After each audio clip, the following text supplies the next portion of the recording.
Rad. Okay, so story time, because why not? This week, spoilers, we're talking about Hereditary. But the story I want to tell is one my mom told me when I was a kid. So there's always been a rumor about this.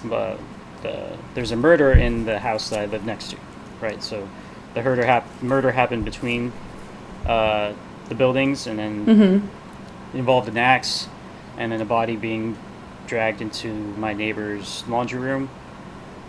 Details.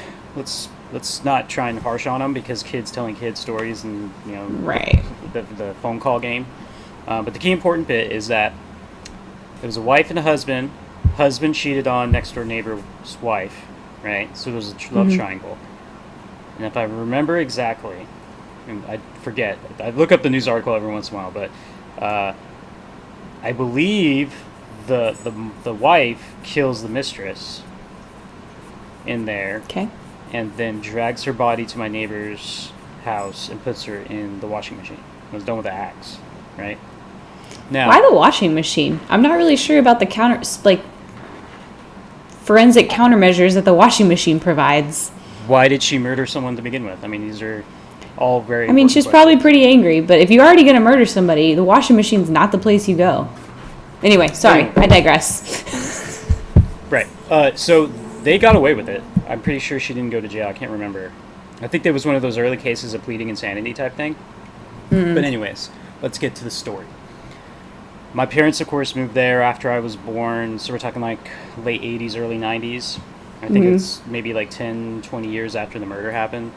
I don't know if my parents got a good deal in the house. Who knows? But my mom, she told me she had to live through, like, there was a lot of stuff with her moving into the town that we lived in, like a podunk hick town. She's a Hispanic woman. There weren't very many people of color in that town. She felt a lot of stressors, like people not wanting to talk to her, all this kind of shit that I just feel really bad about for her. Of course, it got better. Like, that town's pretty diverse as fuck now. But one story she told me is after I asked her about the murder, was that she said, like, one of the first nights she lived in the house. I believe my dad was at work. She was at home taking care of me. She stayed at home. She was like at home at mom with me for a little bit before she got her teaching job. So she was staying at home late at night, and she heard a loud crash come from the garage. She already knew about the murders. Right. Like, Wasn't a secret. Yeah. So she goes outside to the garage, and something had fallen from my dad's wall of tools. Right. A motherfucking axe fell from the wall. And I was like, what the fuck are you talking about, Mom? She's like, yeah, it was really scary. I'm like, what? You didn't take it anywhere seriously? Like, have you not watched any horror movies? Like, that is a clear sign that something bad's going to happen, but apparently not.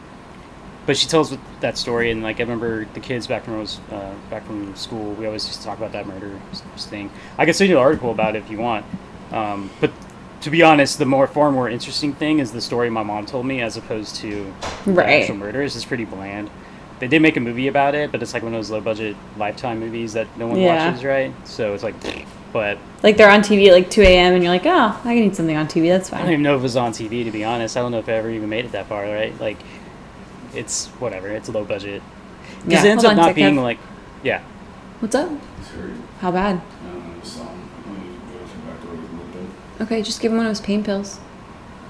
Did you give him his vitamin today? Go ahead and give him that too. Okay.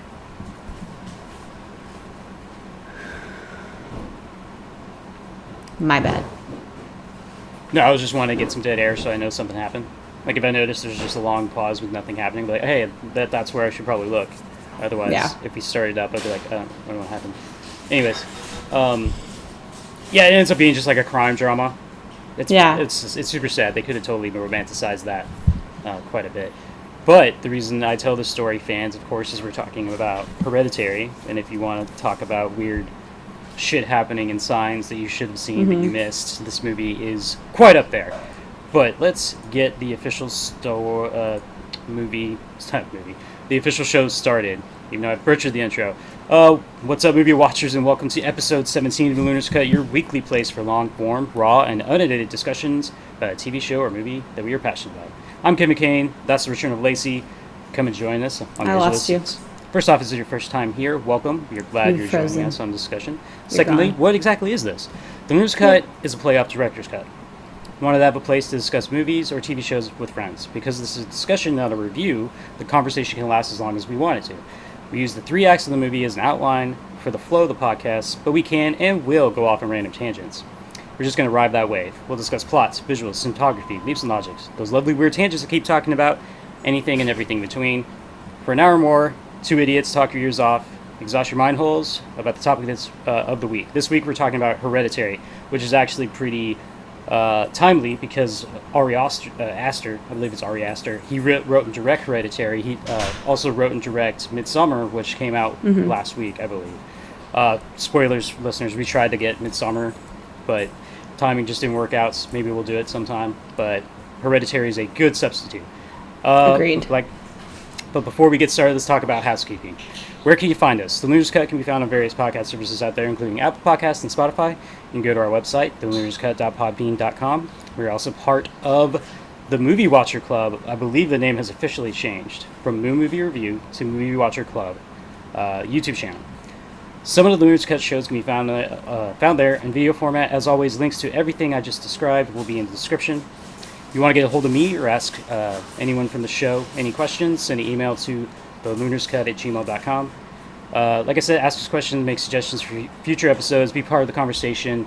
Lastly, shout out to Dan and the crew at Crowded Town Creative for awesome intro and outro music. You can find them for your creative needs at www.crowdedtown.com. All right, wait. You cut out for a second on my end, but it looked like it was still working on your end. So I just couldn't hear you for a chunk of that. Cool. I'm still making waves on my end. So you're good. So, okay. Yeah. Yeah, you make me nervous, but I think we'll be okay. Okay. Anyways, Lacey, Hereditary. What are you feeling? How are you feeling? You doing okay? Do you need a drink? I had a drink. I'm really sad. I may need to drink a little bit. I'm really sad I finished my wine last night. But no, I loved it. I love scary movies and I love thrillers and I love, we've already talked about this. I love movies that I don't figure out right until the very end and I'm like, God dang it. Like I had like 3 or 4 different scenarios in my head, right, the whole time. But I love movies like that, and I love scary movies. So I'm not sad that it was still light outside while I was watching this one, because scary movies that have to do with spirits always freak me out a little bit. Because I told you, like, I don't screw with any of that stuff. Never did, even when I was a teenager. Like, never did the whole fun Ouija board thing at sleepovers because I was like, I don't tempt that. I don't tempt that. I don't need that juju. Yeah. So. Was it because you didn't have friends? Was it? Well, I mean, there was only a couple of them, but we still didn't do it. Just like 2. Yeah, but yeah, no, I really enjoyed it. I had seen the commercials for it. What, 2 years ago? When did that movie? Yeah, it was 2018, so a year ago. Okay, yeah, a year ago. I think it was like March or June 2018. And I don't know why we didn't go watch it. We haven't been watching horror movies, that's probably why. But it's pretty good. And I'm definitely I was already looking forward to Midsommar before, just because the commercials looked really interesting. Or I guess previews, sorry, not commercials. Yeah. But now that I've watched this, I'm looking forward to it even more. Like, I really enjoyed this. Rad. So, what about you? This is my second time watching it. I watched it in theaters the first time, and I think it's a huge bummer for you to not watch it in the theaters because there's a lot of just logistical, I guess, just behind-the-scenes stuff to appreciate about this movie. The sound design is fantastic. I have surround sound because I'm a nerd, and I'm single, and I can pay for such things and not blink. Yeah. Holy crap, the sound's good in this movie. The soundtrack is also good as well. But the combination of those two things, as well as the way the movie's shot often, makes me... I was thinking about it while I was watching it, I was like, there's not a moment where I'm not tense as fuck in this entire movie. No, there's no chill. Usually scary movies had like a chill time where you're like, okay, whew, take some breaths, like goosebumps go away. No, none of that. And I think it's rather impressive, and I think one of the key things I noticed was that when there wasn't music going on, and it might be a bummer for you because did you watch it in your living room? I did, but I put the subtitles on because there was enough quiet stuff in the first like 5 minutes that I paused and put subtitles on. Right. So there's a drumming, thumping in some of the moments without music. It's like, I don't think I could hear that. and it builds up speed. And I have surround sound Dolby like 5.1. You know what I'm talking about? So of course I was just like, man, this shit's fucking crazy. So it was loud enough for me to notice it because I have my shit turned up. But I wonder if you still got a sense of it, because that is part of the tension building in this movie. Yeah. On top of the acting and some of the camera shots. Like some of the camera shots were so good. They pull out from a room and let the play out. Right. We're not getting in close to any characters. And actually, what it reminds me of is Annie's job is making model homes. And it kind of reminded me of looking into one of those rooms. There's a lot of shots where it's almost like we're zooming into the room of the house, if the actual house was a model, and that's kind of where the camera is. Yeah. Man, it's just a good movie. I love it so much. It was a good movie. Like, let me first off say, I remember when I watched it, I thought it was great, and I remember hearing people talk about it, and the actress who played Annie, Toni Collette. Holy shit, what an amazing job. Yep. Toni Collette went through hell in this movie, I can only imagine. Jesus Christ. She hit everything she needed. Anything she did, she had so many different faces, I guess is a good way to put it. Yes. From, like, aloof, I don't give a shit about you, to being really fucking angry and spiteful and hateful, to questioning whether she's to blame, to like super depressed, like super broken, depressed, to like anxious and like hopeful, like towards the end of the movie, and then just super fucking scared by the end of the movie. And then other shit happens at the end of the movie too. But God, she did so good. And I remember one of the people that watched the movie that I listened to on a podcast was like, he was really upset that in 2018 she wasn't nominated for Best Actress, and I'm like, I kind of feel that. She did fucking great. Yeah, she did. I just thought of a story that I'll tell you later when we get to part of the movie, because it completely brought back this memory from when I was a kid, but it was because of how great her acting was at this one part. So we'll talk about it later. So yeah, this movie is very well done. Story-wise, I thought it was written very well, directed very well. Ari Aster is a very talented person. That's why I'm looking forward to Midsommar. I'm gonna watch it tomorrow. Man, this is such a good movie. Yep. Is there anything else? Any pre-spoiler thoughts? Although it's been out for a year, right? We're reaching into the vault, if you will, for this week. Yeah. So, not really. No pre-spoiler thoughts, other than like, if you haven't seen this and you're a fan of scary movies, horror movies, thrillers, shit you can't figure out, watch it. Tense as fuck, just the whole time. And then, God, when it goes on the end, God, it just keeps moving. It's crazy shit. Practical effects, all great. So yeah, let's go ahead and kind of go into spoilers. Lacey, I asked you before the show if you wanted to run this ship. Let's try and keep it. I don't know. We'll see how it goes. I don't know if we can keep to the acts in this movie, but I wanted to ask you a question. And again, spoilers. Spoiler warning for people here. I was watching it trying to debate when the first act ends. Of course, the first act is the setup. Right. And initially, I was like, it might be when Charlie gets her head knocked off, but that's really early. Right. And then part of me wonders if it's actually when Joan teaches the mom about the seance. Because again, the second act is the conflict. And I was like, between the head lopping off to Joan, there's not as much conflict as I would think as being a second act. There's a lot of conflict within the family, but there's not like the overall antagonist, if you will, of this movie. Right. So I'll leave it to you where you want to stop. But that's kind of my thoughts. Man, so I initially was like, yeah, for sure when Charlie loses her head. But now that you've said that... okay.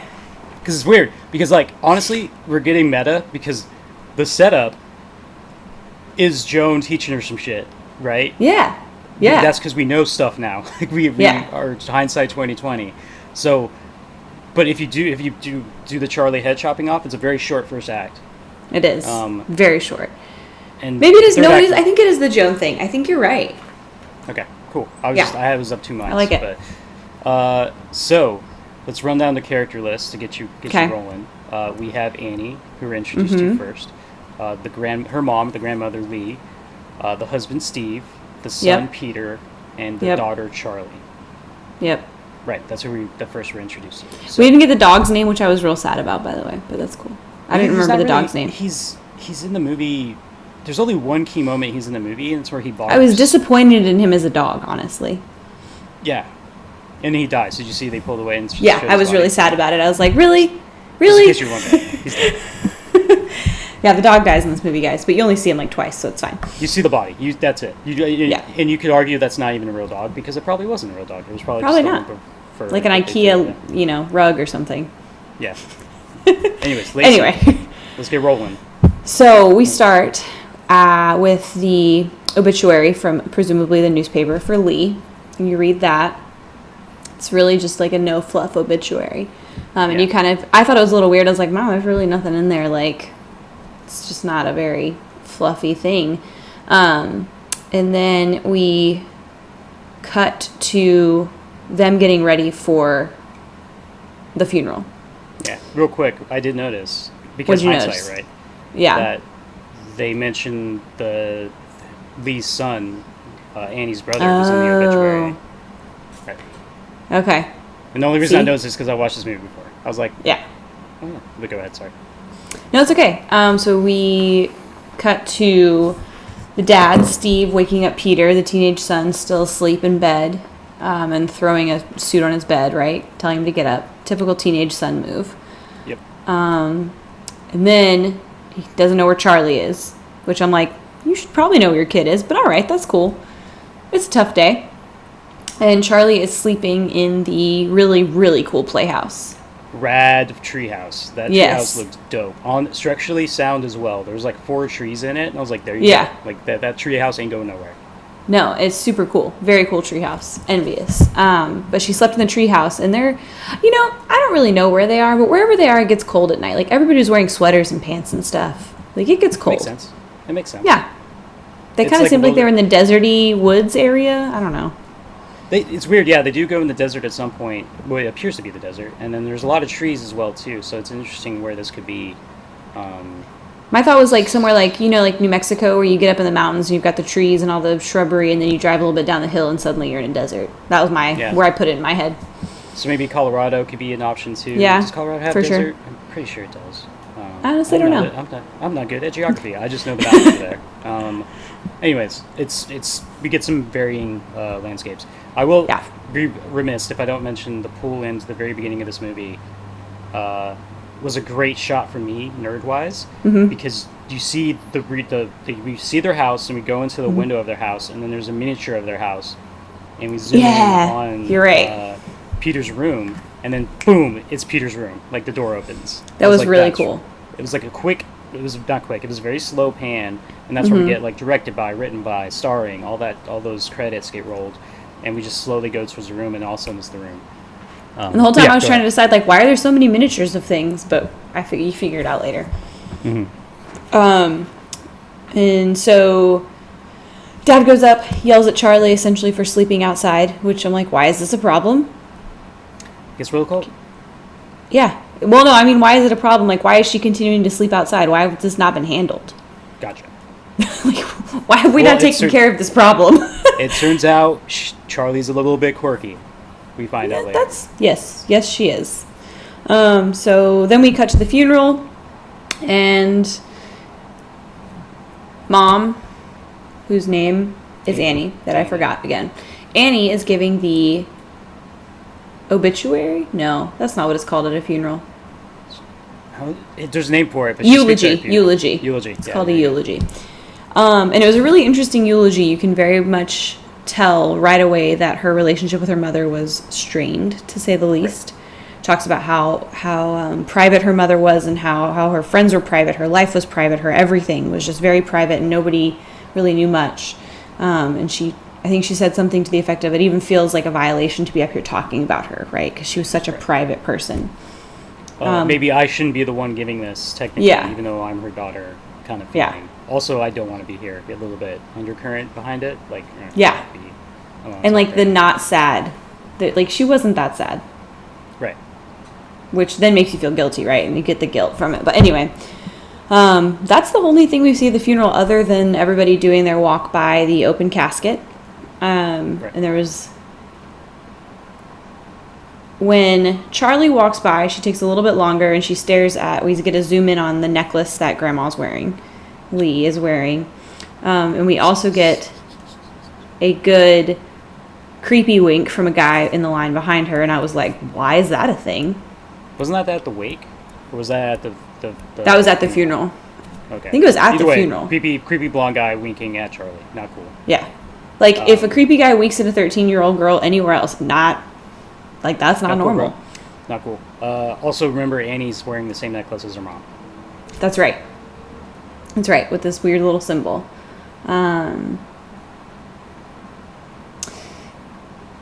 I don't think anything else happened at the funeral that I'm missing. Am I missing anything? There wasn't even a wake. Sorry, there's another wake in the movie. Not for the mom. I misplaced that. My bad.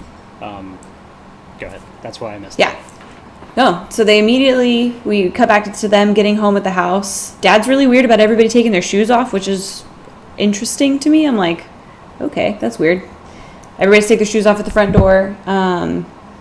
There's some like confrontation here with Charlie, and you can get that she's probably a little upset, maybe a little closer to Grandma than everybody else, because when the kids go upstairs, Annie and Steve are talking, and she's like, I don't even feel good. I don't even feel sad. Like, I should feel sad, and I don't. I don't remember exactly what she said, but it's something to that effect. She's like, I should feel sad, right? And Steve's like, you should feel however you feel. Mm-hmm. And this is, I don't know if I've watched it twice. I don't know if it's explicitly stated, but part of me feels like Steve's a therapist. You know, I don't think that was explicitly stated, but the way he handled everything, that would make sense. But he's not, of course, he's not going to be a therapist for his wife. That's a conflict of interest and probably not healthy at all. No. So, but the way you see him act throughout this movie makes a little more sense, where she does some weird shit, which we'll talk about, and he's just like, well, you know, it's fine. Like, he handles it all very well, and you're right, that actually makes a ton of sense, which I totally hadn't thought about before. Maybe if I paused on his office, we could see, like, I'm a therapist book or something. You know, therapist for dummies. I don't know. Yeah. We only see his office, like, once, right? Mm-hmm. Yeah. Trying to think. The one thing you did miss was a key bit of information was Charlie ate a Hershey's bar at the funeral. Oh, that's right. Very important. Both the mom and the dad were like, does it have nuts in it? You know, because, like, don't you know Hershey bars? Like, clearly that's just the regular Hershey's. Yeah. Like, it's just the milk chocolate. Let's all calm down here. I was pretty disappointed in Annie here, because I'm like, if you have a severe peanut allergy, or nut allergy, because at the funeral, Annie goes, does that have nuts in it? And she was like, no. She was like, good, we don't have an EpiPen. And I'm like, what? Why? Yeah. You probably, like, hey, to call back another show that we do together, The Rook, Infinity has fucking EpiPens in every jacket she owns. Yeah, I'm asthmatic. I have like 5 inhalers in varying places. Right. But let's be honest, by the end of this, does it seem like she's up for Mom of the Year? No. Okay. Well, no. Then we're good. Yeah, so anyway, this is your first clue to that, though. I was very upset with her. I was like, that's weird. I feel like I'm missing something in between where I'm about to jump. Where do we jump next? So the son goes to bed, and Peter goes to bed, and Steve's kind of like, hey, you okay? And Peter's like, yeah. Yeah. He's like, you sure? He's like, yeah. He's like, I get what you mean. She was kind of weird. Like, they kind of get a bit where, like, it seems like they both aren't sad at all either. It's just like the mom, and they're both kind of like, yeah, okay, it's over. But then we close with the mom going to Charlie's room and wishing her goodnight. Oh, that's right. And good? Yeah, I think so. And I think this is where she says it a couple times, but she says she misses Grandma or something to that effect. Right. And she's talking about, who's going to take care of me now?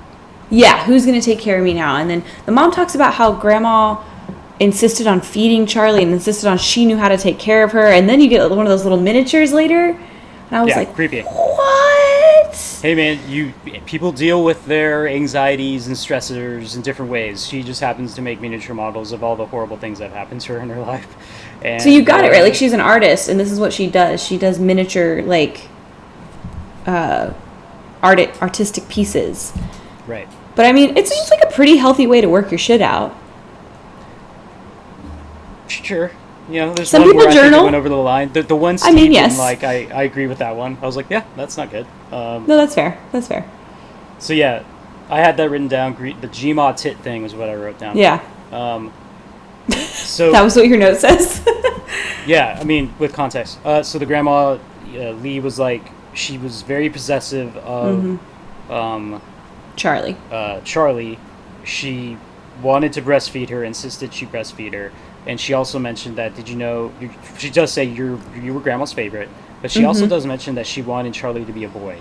And then it makes a little more sense why she was named Charlie, maybe. Although Charlie's pretty unisex. I've met a few Charlies, female Charlies in my life. But it's just another key bit. I think that's kind of it before I think school's next, right? After this? Yeah, well, she talks about here how you never cried as a kid, which is weird. Yeah, and she kind of, that's a good point, yeah. Super weird. She's like, you just never cried. She was like, even when you were born, you didn't cry. And she talks about, she's trying to console her daughter. If you want to cry, it may make you feel better. And Charlie just kind of rolls over and is like, just ignoring completely all of it. And she tucks her in, and we go to school. Yeah. Who's going to take care of me when now? Well, I am. Who's going to take care of me when you die? Your dad? Like, just interesting. Or your brother? Yeah, like, they're here too. I mean, yeah. But anyways, foreshadowing. I mean, outside of how weird this movie, those would be completely normal questions from a kid after, like, a grandparent dies, like somebody who they're super close to. Right. So it didn't seem super weird to me yet. Yes. Anyway, do we get so to we're see at school. her room very much in this point?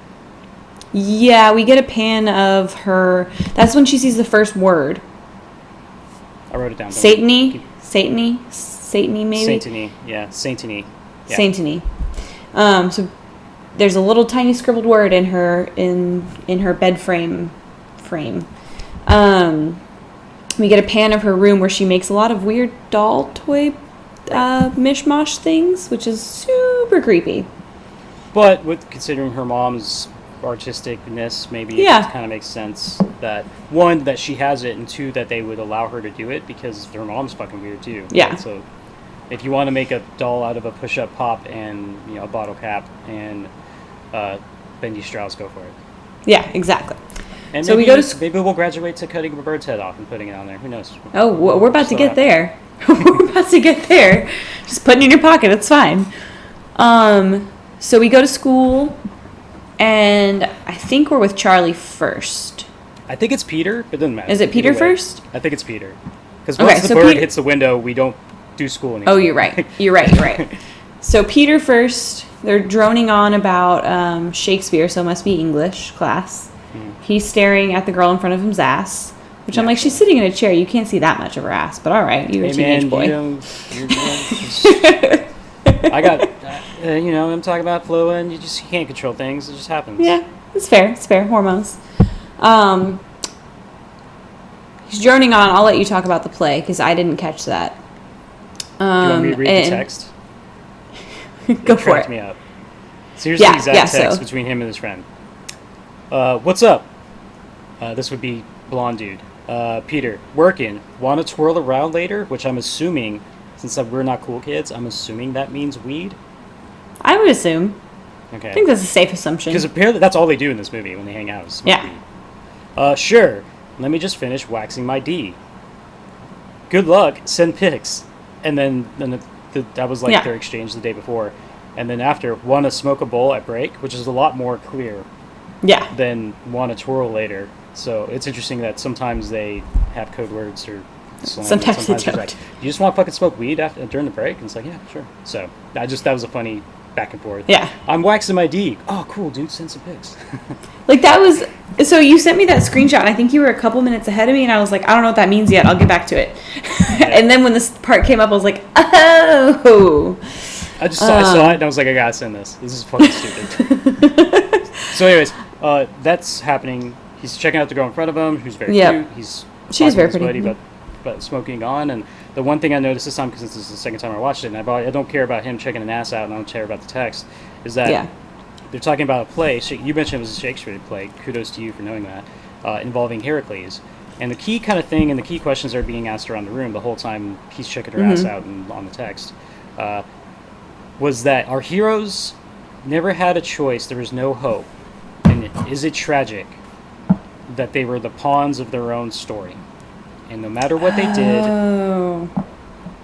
the way things ended was how it would end, right? And so you have one kid, it's like, it's not tragic at all. And then his defense is kind of like, or he's like, and the teacher's like, well, explain. He's like, well, why don't you ask the dude who's not paying attention right now? Yeah. When we go to Peter. He's like, oh, shit. And then some other girl, probably chimes in, the A student's like, no, it's very tragic. They're just pawns. They have no control over their own story. Key bit of information now, watching it again. And I'm glad that you kind of get it. It's like, oh, yeah. This is kind of this is what this whole movie's about. Yes, literally the whole movie. Yeah. But yeah, so we get that little tidbit. And then we cut to Charlie's class where they're taking a quiz. It's a very quiet time. Kind of pans around the room, and then we get to Charlie, and she's sitting in her lap making a toy out of like an Altoid can or something. I don't even remember what it was. She's the MacGyver of dolls. Like, you think about it, she makes dolls out of it. But the teacher comes by and says, she's gentle about it. She wasn't by any means mean. She was like, maybe do you think we can finish that toy after the quiz? And Charlie's like, guess. Pretty cool teacher, like handling that situation pretty well. Yeah, she's like, this is kind of the quirky kid. Maybe we'll just let her do her thing, but she needs to take the quiz too. But when Charlie gets mad, a bird totally runs headfirst into the window, like, bam! I mean, yeah, and I've like been places where a bird runs into the window and leaves like a dust print, but then like flies off. This bird had to be moving to kill itself running into the window. I don't even know how she got a preserved head out of that fucking bird. There was plenty of blood on that window. Unless it went ass first. I don't even know if birds can do that. No, I don't think so. I don't think they can do that. But I can't remember if this is the first time they introduced that flash effect, that light. Yes, this is the first time. Okay. Wait. So there's I can't remember. I think it's later in school. Maybe. No, it was in her bedroom. I remember that, but I don't remember it happened here. If it was just a random bird dying, right? Like, I think it was just the bird dying because I like equated it with her being mad. Maybe I didn't remember seeing the flash. Anyway, doesn't matter. There's a flash though. She stares at the scissors for a hot minute. I was a little worried. Remember when I first? I thought she was gonna stab the teacher, for sure. Stab everybody. Who cares? Yeah. Okay. No, but instead she steals the teacher's scissors, and we flash to the outside of the school where there's a relatively unharmed looking dead bird on top of the bushes. And Charlie walks up to it and is staring at it. I'm like, well, she's a little weird. Like, it's cool. It's fine. It's all fine. And then she pulls the scissors out, and I was like, this is not fine. And she proceeds to chop the bird's head off, look around, and just put the scissors and the bird head in her hoodie pocket. And I was like, ah. She's always eating chocolate. I can't remember if she's eating chocolate during this. She's eating chocolate. She has a thing of chocolate in one hand and the scissors in the other. And she picks up the bird head with scissor hands and puts them in her pocket. And she has the chocolate bar and just keeps eating her chocolate bar and walks away. It's very weird. Yeah, she's a weird kid. She do the noise yet? She started. I think this wasn't the first time you hear the tongue click, but I think this was the first time that I was like, well, that's not just like a thing she does when she's sitting by herself. Like, this is a thing she does all the time. Yep. It's like a tick, like a nervous tick. Yes, and it's important. It's important for later because it's creepy, especially in the trailer. I remember that was a big thing in the trailer. Yes. Her doing that. Anyway. So where do we go to next? This is kind of some of the details are phasey. I know that they go home. Mm-hmm.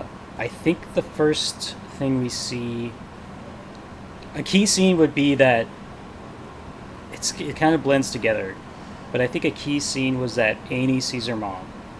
If you remember that scene. I think that was this night. Is she's working in like a workshop, and then she kind of looks at her mom's boxes, and it's like mom's stuff, right? And she goes to open it, opens like one thing, and there's a note from her mom about how everything was worth it and the sacrifices were all worth it. And I'm sure that Annie had no idea that this is what she was talking about, but it all makes sense now.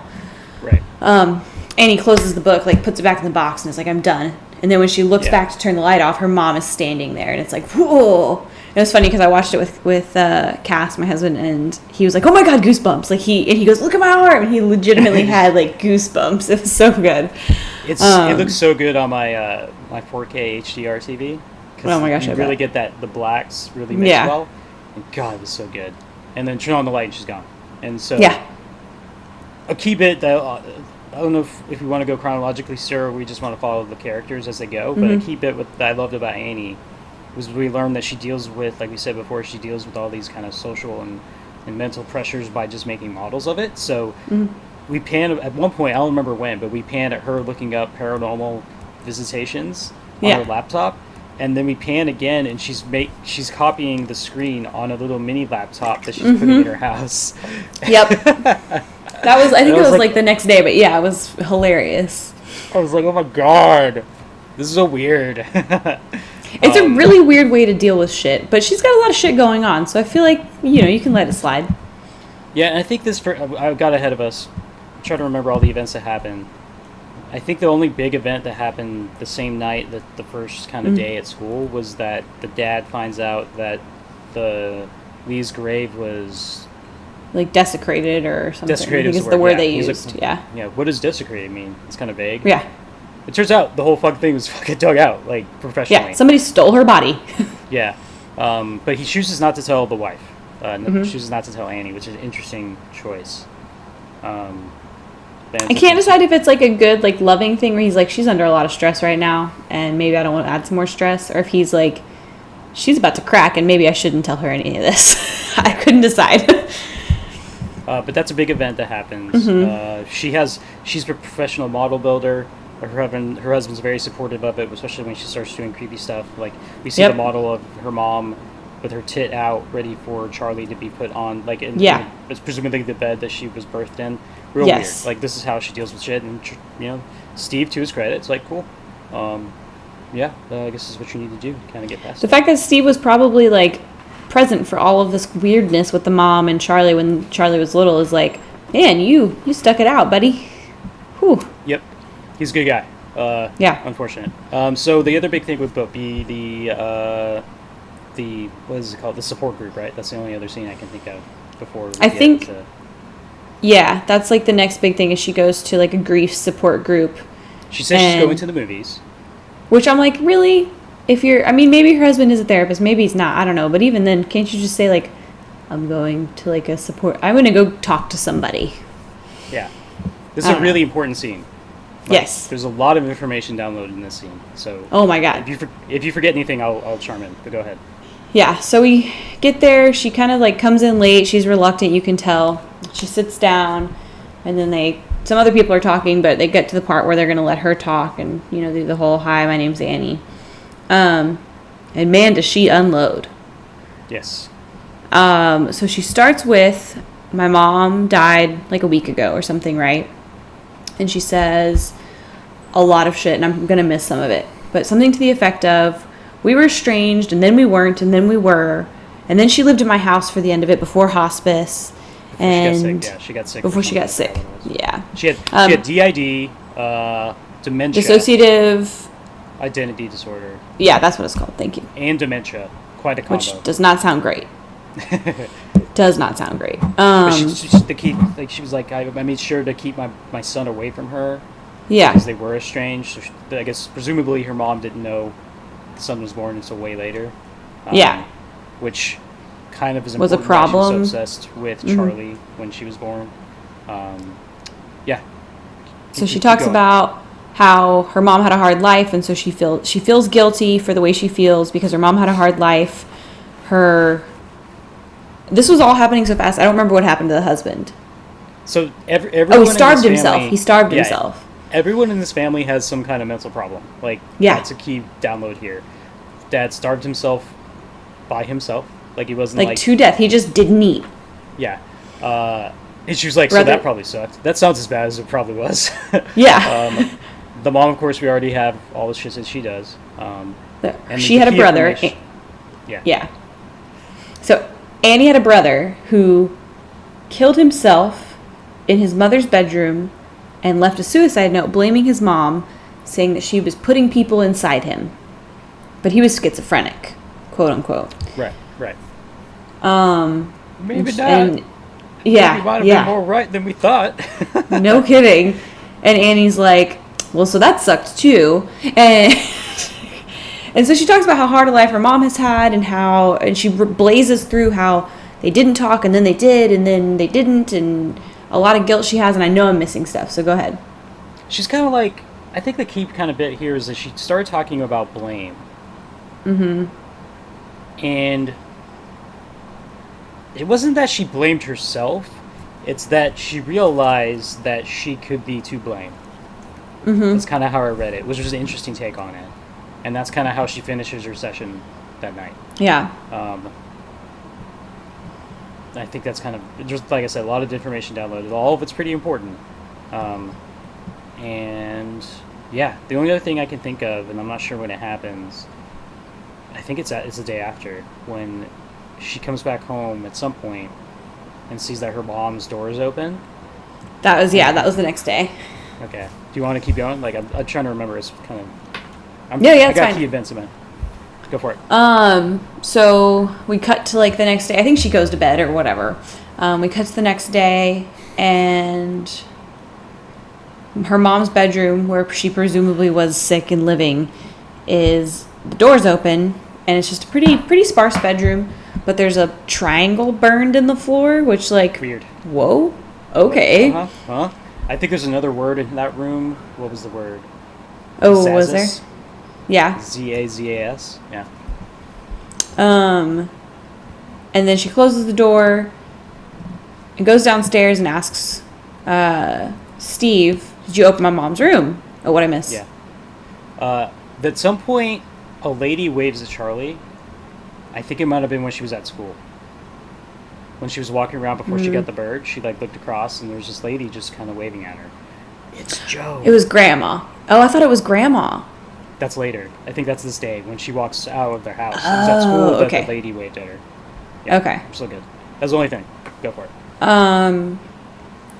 So they lock Mom's room.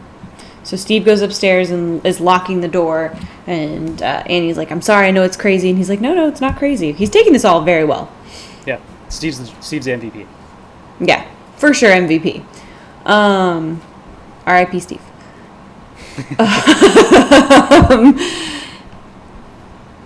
And then the next day at school, nothing really happened the next day at school. Can't think of anything big.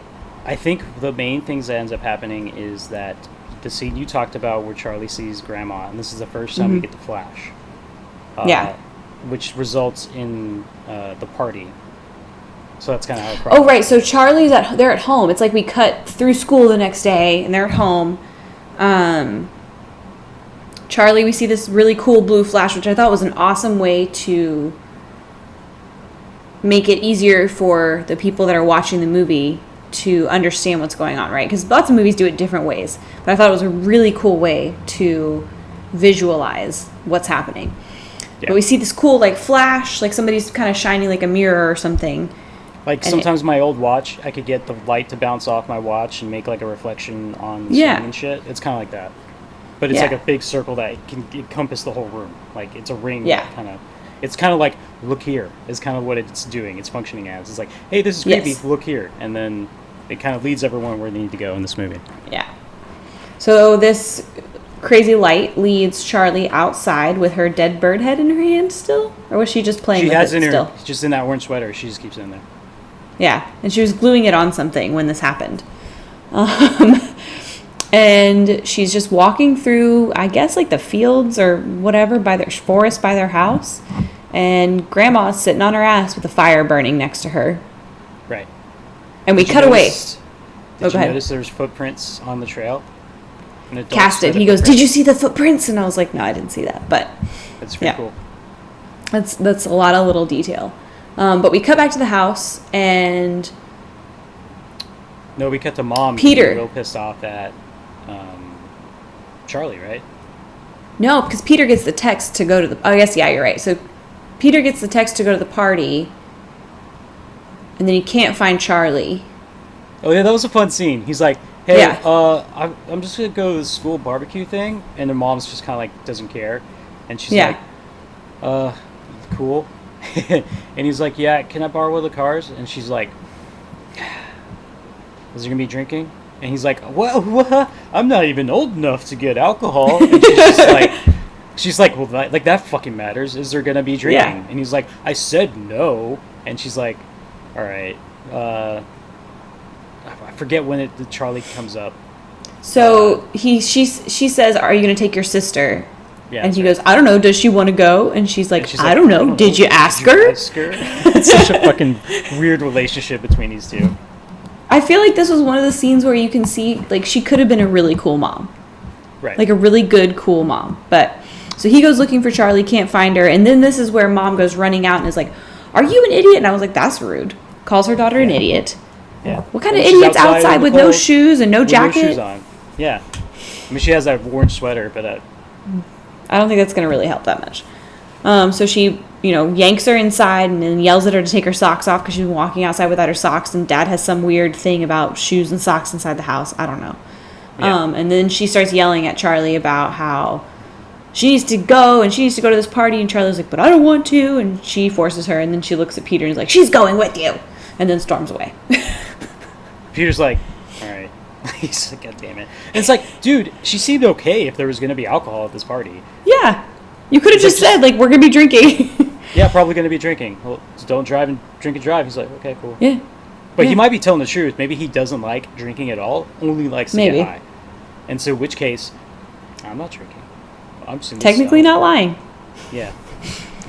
So we go to the party, and we get the clicking thing that she does in the car, right? Yeah. Yeah. So he's driving in the freaking desert now. Now we're in the desert, and I think they talked about something. I don't remember what they said though, but she does the click thing a couple times.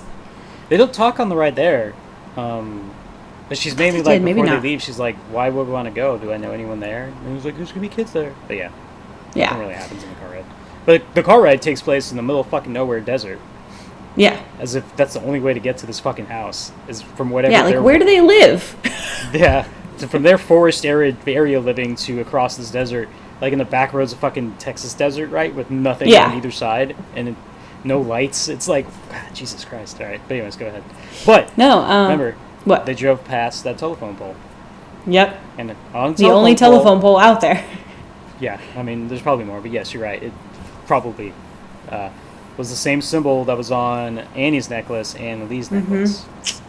Yes, very important and little teeny detail. They just pop so many of these throughout the whole movie. It was awesome. Yeah. So we get to the party. There's only one thing I want to describe about the party. Okay. And it's the pickup line. Other than that, you can talk about it. Okay, go ahead. And we get to the party. Charlie's sticking to him pretty close, and I'm like, that's going to totally cramp your style, bro. Because the text he got said whatever her name was going to be the cute girl from English. Or some shit like that. Ready? He's like, we got a party. Get your dick ready. His friend has a dick obsession that maybe needs to be handled, but whatever. And he sees her. Handle himself. God. It's a masturbation joke. Good job. Continue. Well done. He sees her. He's like staring at her across the party, not paying attention to anyone. And then she does the whole like look up at him, and he goes over and talks to her while Charlie's just kind of standing there awkwardly. Go ahead. Yes. So it's a girl that he was checking out in the class. This horribly awkward situation where she's like, "Hey," and she's like, "Hey, so how's the party?" And she's like, "It's okay." And he's like, "Why? Were you not gonna come?" Like this is a stupid line of fucking questioning here. And I was like, man, this guy's fucking sinking faster than shit. But then he drops the most excellent pickup line of all high school history. "Hey, do you like to smoke weed? I got some good weed." Yep. And he's in. She's like, she gets up and looks like she's about to walk away, right? And he's like, "Fuck, I failed." And she's like, "There's a bong in the other room." And he's like, "Crushed it." So then he kind of fights with Charlie, tells her to stay here, right? Like he's trying to get his dick ready. Yeah. And we're at the only party where they make fucking from scratch cakes. Yeah.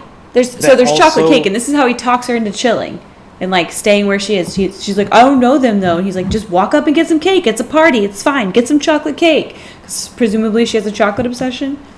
Yeah. We get a good scene where like we see people cutting nuts with a big ass fucking knife. Super important. Yeah. So presumably I guess they sprinkled it in the icing? Probably. It's probably just in the cake itself. Yeah. So she gets a big piece of chocolate cake, and then And she's not looking weak. She's not looking okay. her face starts to get red, and I was like, man, was she that red before? And then she's like, she's selling the fuck out of this allergy to me. Presumably that her throat is tightening up. I don't know how fast it is for peanut allergies. It takes. I think it depends on the person. For her to get to past the point of no return to being like, let's freak out now. Yeah. Like, she tries to she's heavy breathing. She goes to drink some water, and still it's kind of whatever. Mm-hmm. And then she finally goes to her brother. And she's to be like, hey, Peter, I'm sorry to bother you and your stonerness. Yeah. But I can't breathe. It feels like my throat's closing. And then he takes him a long time to realize what the fuck's happening, at least for me. Yeah. Like, if I had a sister... He's also smoking weed, though. Like... But still. That is your fucking sister. And you know she has a nut allergy. I'm assuming since she was born, it's been ingrained in you. No nuts. Yeah. And why? Why, Mom? Because she'll fucking die, her throat will constrict. Yeah. And so now when why is there not an EpiPen in this situation? Yet again, where is the freaking EpiPen? Where do we keep them? Parents. Worst parents ever. Steve, supporting husband. Yeah. Oh, okay, father. Hits and misses. Yeah. Unless, of course, it's Annie's responsibility for the EpiPen, in which case she's failing. Yeah. I'm like, why? Why? You knew you're sending your peanut allergy kid to something that you don't know. Anyway, whatever. It's a big fail on the EpiPen. We're harping on silly shit. Let's keep going. Yeah. So she walks in and she's like, I can't. My throat feels like it's getting big, and he takes forever. And then he picks her up and runs with her, which I'm like, I don't know if that's the most effective way you could have gotten out of that party, but all right, that's cool. Puts her in the back seat. He's driving real fast. You can see he's driving real fast, and she's starting to really not be okay. Yes. Like real bad. Well acted, like you said before. She's like, she's just choking, and you can see her starting to really grab at her throat, and she's really having issues. He's like, we're almost to the hospital. I'm like, I don't think you are. Like, you get a pan of the whole thing. Like, you don't look like you're almost to the hospital. Well, the fuck you are, but you're in the middle of fucking desert. We're almost there. Yeah. We're not almost dunes there. We have to drive over. Jesus. Yeah. So then, as she's just choking and dying and, can't get any air because her throat is swelling shut, she rolls down the freaking window. Mm-hmm. And I was like, this is a terrible decision. Something horrible is going to happen. So, the air flows so fast that it just gets forced down your throat, right? That's what we're thinking here? In your panic, yes. That's fair, I suppose. I don't know, honestly. I don't know. She's panicking. We can't argue any of the events in this fucking movie because they were preordained from the very beginning. Yes, 100%. So he's driving, and then you get her hanging half out of the window, right? Like, from, armpit down. She's hanging out of the window, clawing at her throat, still choking. And I'm like, at this point, why did he not... Where's 911? Like, why didn't he call 911? He's high. I don't know. That's the only excuse. Yeah. Okay. Well, and then we pan to what he can see, and it's kind of foggy, and I'm like, oh, no. And there's a dead deer, elk, I don't know, something with antlers. Deer, that's what I assumed, but I don't know where they are, so I don't know what it was. Some sort of cloven-hooved animal with antlers. And he swerves to miss the deer, which, had he been on any other part of the road, probably would have saved them. But instead... there's no one else on this road. He could have went left. Yeah. That's all I'm saying. He could have. Yeah. He went right. But he went right, and a telephone pole made a very fast collision with Charlie's head. And she didn't make it. It's off. Now, what were you thinking in this moment? You and Cass, what were you thinking? I went, that's it? What the fuck? I think that's actually what I said to Cass. That's it? Like, I was so sure up until this point this little girl was going to get possessed by, grandma's spirit or something and go fucking crazy. But that's not what happened. And so then I was like, a whole reorder of all the things that I've been processing this entire movie. I'm like, well, okay, that's not what's happening. And then he just starts to drive off. And I was like... He waits for a good solid minute of disbelief and sadness in the car. But he just drives away instead of, calling 911 or his parents or literally anyone. Here's the important question. Do you think he rolled the window up? He couldn't have. Her arm was still hanging out of the window. I don't know that. I'm just. I thought it was. I thought like I he was thought like it it's was getting me. kind of drafty in here. On this drive home, I'm gonna roll the window up. I don't know. But so he pulls up to his house, and I was like, okay, he's going to drive to the hospital. Like, he's in shock, but he's going to keep going to the hospital. No, Nope. he doesn't. Why would he go to the his hospital? home. There's nothing that can be done at this point. Like, He's yes, in shock. agree. I just thought maybe he was on autopilot. Right. You should have called the cops in that moment. But there really is nothing that can happen at this point, right? Like, it's Maybe not he like... could not leave his sister's head on the side of the road? No, she's dead. She's dead. As far as I know, and I think there was the dude who's volunteered himself to get his head cut off and put back on. I think he was like really sick and he wanted his head on another body, and somewhere overseas the doctor was like, I'll fucking do it, and then just did not work. So there's no way for them to be like, oh, as long as you put the head on ice, we'll put it back on. No, I just and mean get like, to the hospital. but on principle, leaving your sister's head on the side of the body, side of the road. Like, on principle, not great. But like I said, he was in shock. So he went home and put himself to bed.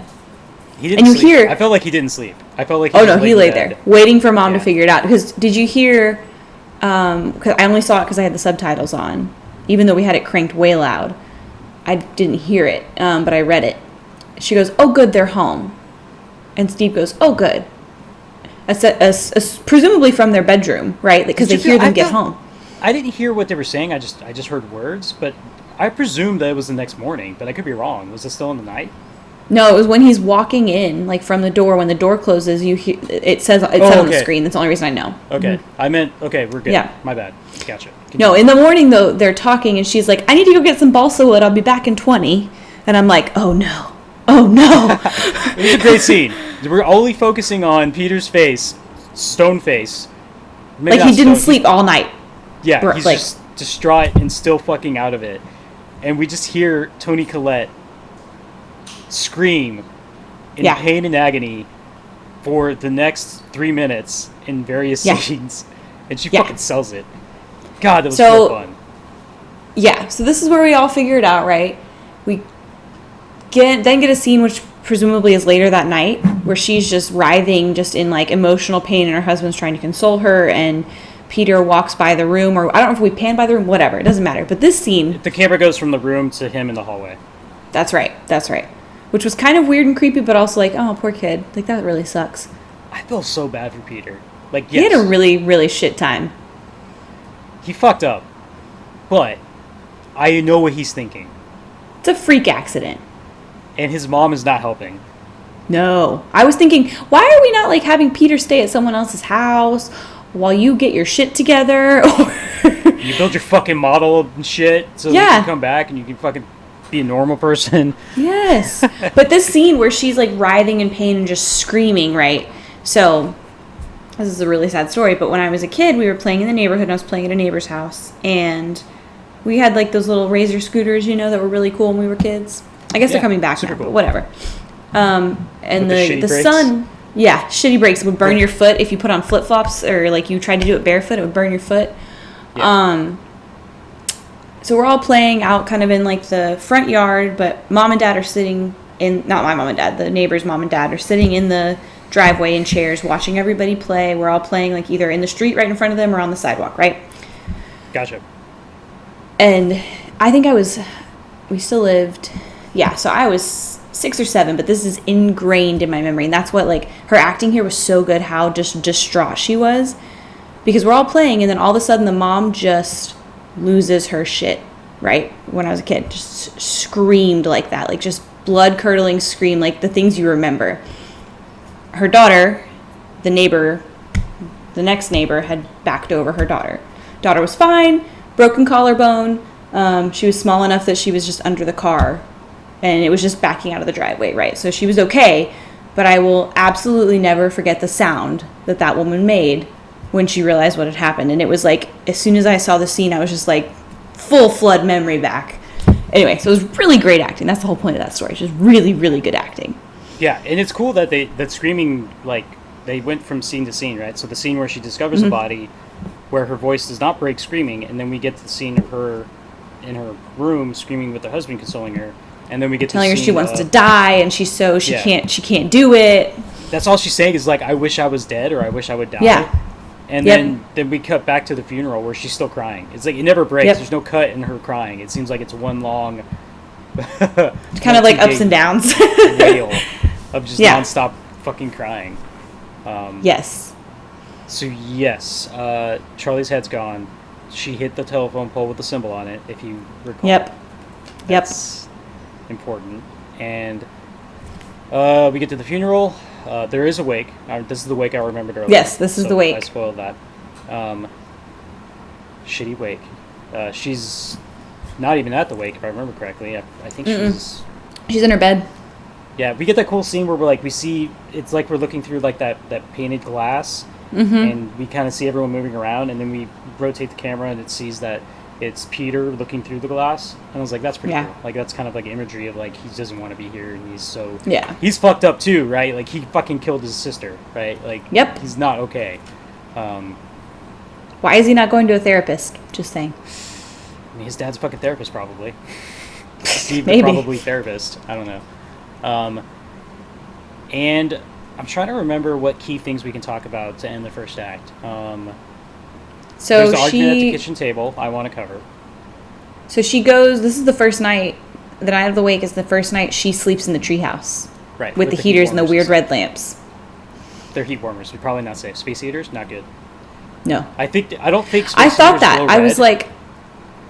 was like, don't those put off way more heat than a regular space heater? Like in a wooden house? Is that safe? No, it's not good.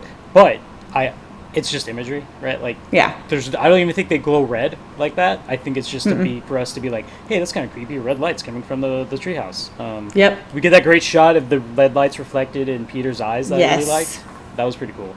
I'm sure the director was like, this is gonna be so fucking cool, guys. Let's just don't move. Don't move. All right, cool. We got it. Yeah. Does she make the weird ass model before she meets Joan? After. Okay, just making sure. I'm trying to think. The argument at the table was before she meets Joan too? After. It's after she talks to Joan for the first time, not the second time. Gotcha. So, not much happens, really, besides him being at school and Peter being at school and just completely out of it. Yeah. And kind of weird stuff starts happening, if I remember correctly. I think that happens before she meets Joan. Can't remember. Yeah, I think there's some little weird stuff starts happening for him. Nothing too crazy, but he's just kind of like, he's already out of it. Fucking, I don't even know why he's at school, to be honest, but whatever. But he's just kind of like noticing some weird stuff. Nothing too crazy. Yeah. Maybe just he's out of it. But anyways, yeah, go ahead. So when Annie goes to go to the grief group again, she's like looking at him and she's like, no, I can't do it, and goes to leave. And this woman runs out in front of her car, which I was like, that's weird. That's creepy. And it's like, I'm so sorry. This is this woman that we meet as Joan. I'm so sorry. I know I saw you here a few months ago. How are you doing? How, after your mom died? And he's like, what? That's not why I'm here. What? I like the gas station on the corner. What were you talking about? Yeah. And Joan was like, well, no, I saw you. We talked about it. And I think this is where Annie tries to drive off and is like, no, I just forgot something. I'm going to leave.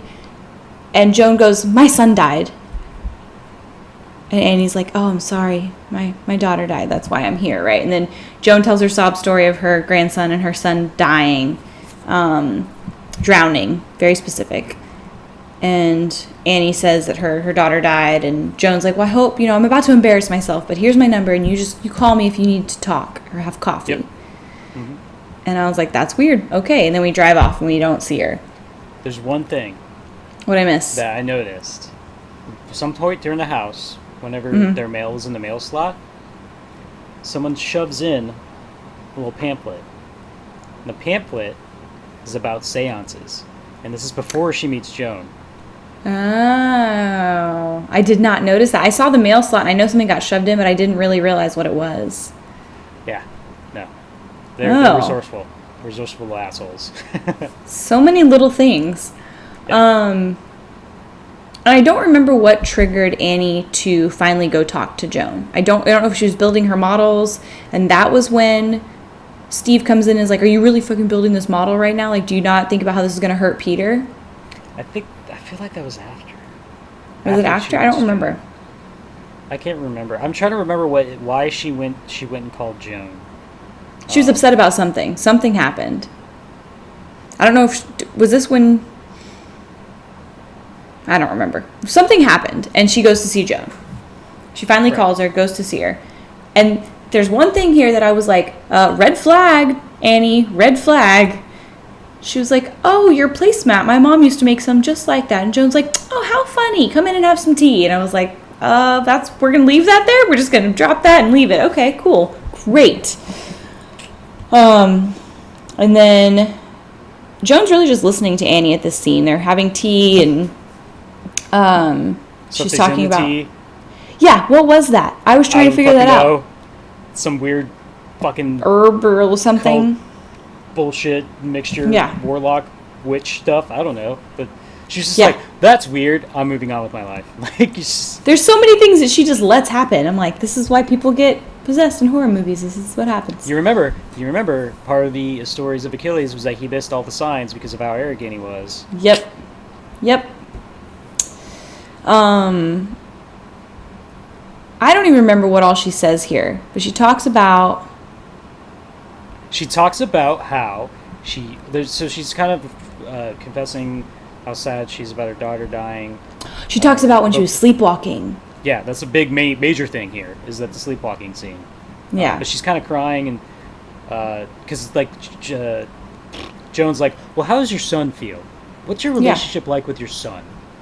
And she's like, well, let me tell you about this one time. Yeah. Go ahead. So she said, I used to sleepwalk. I haven't done it in a long time. But when Charlie and Peter used to share a room, I woke up one night, standing over them, and we were all covered in paint thinner. And I was like, what? By the way, if you don't know, paint thinner is extremely flammable. Extremely flammable.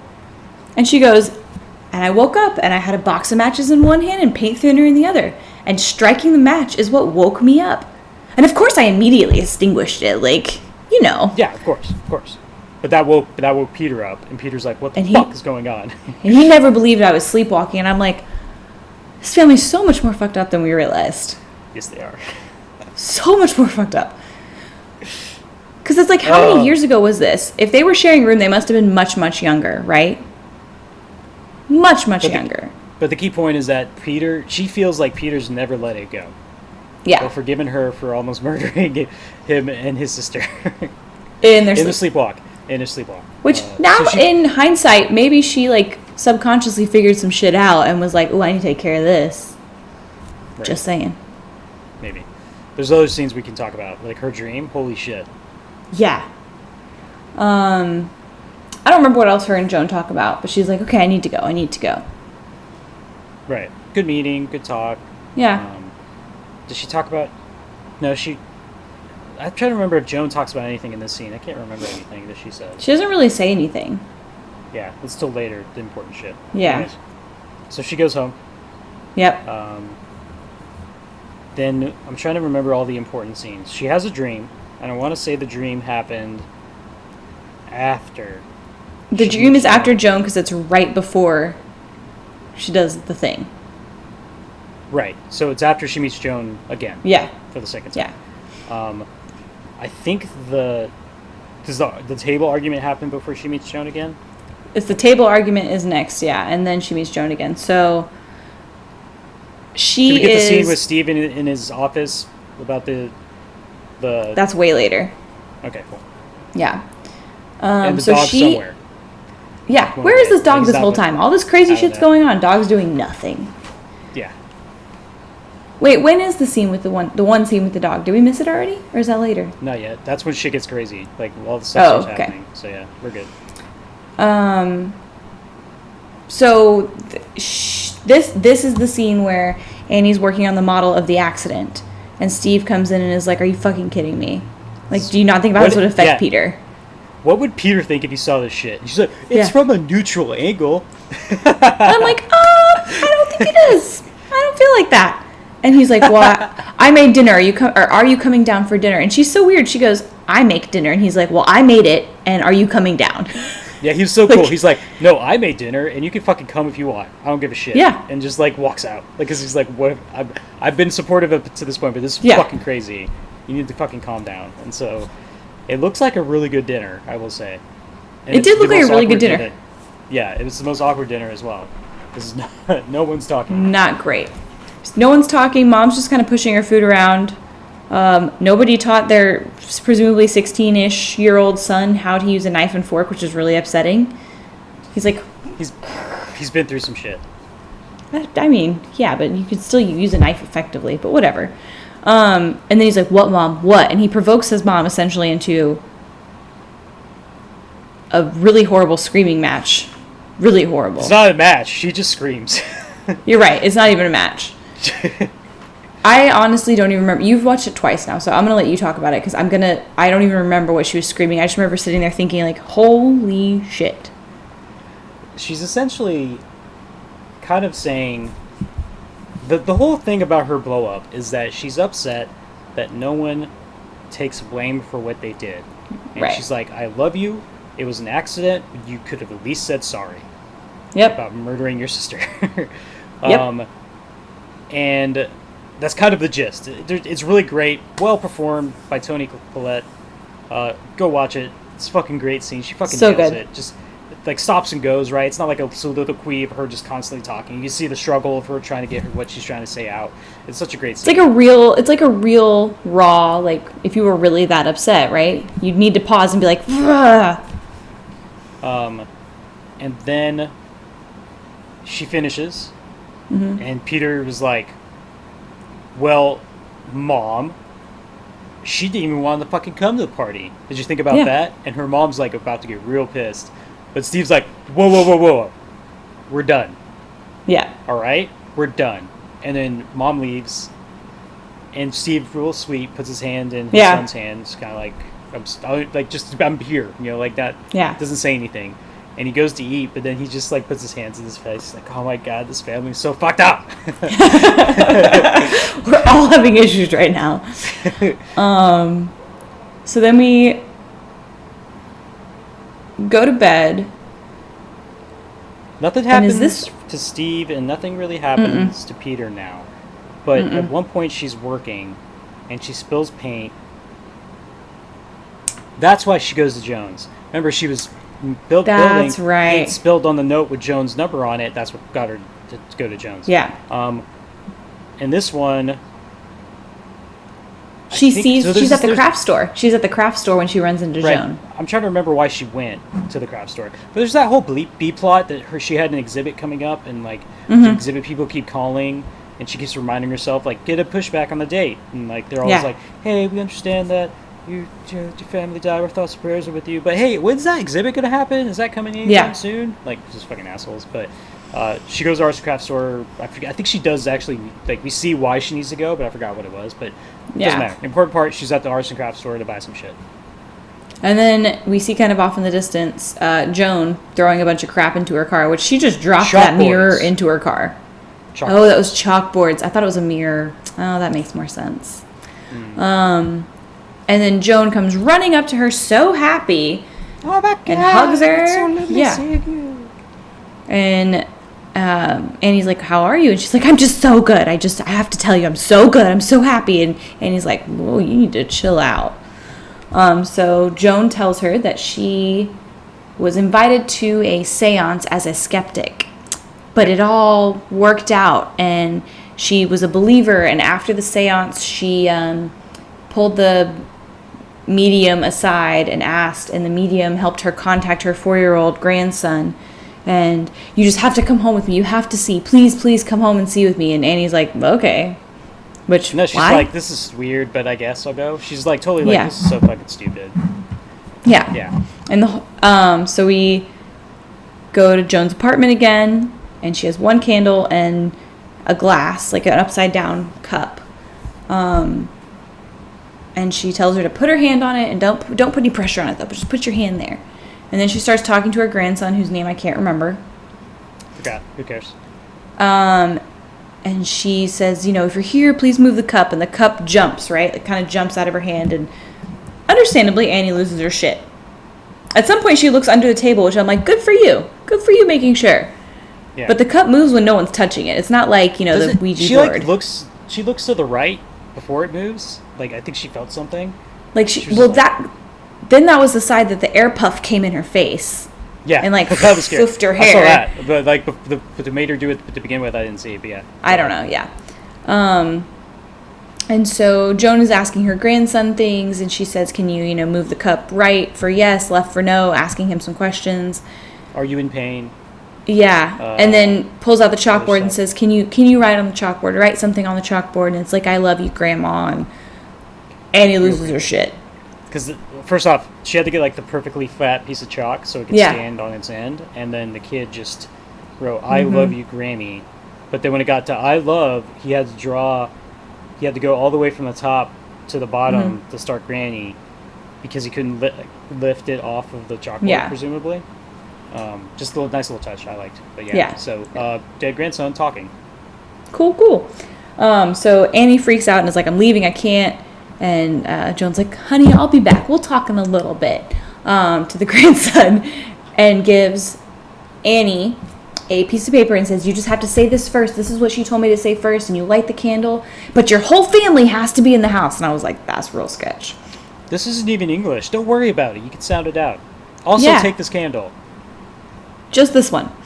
And she's like, and she says it, I think, twice. Like, your whole family has to be in the house. Everybody has to be home.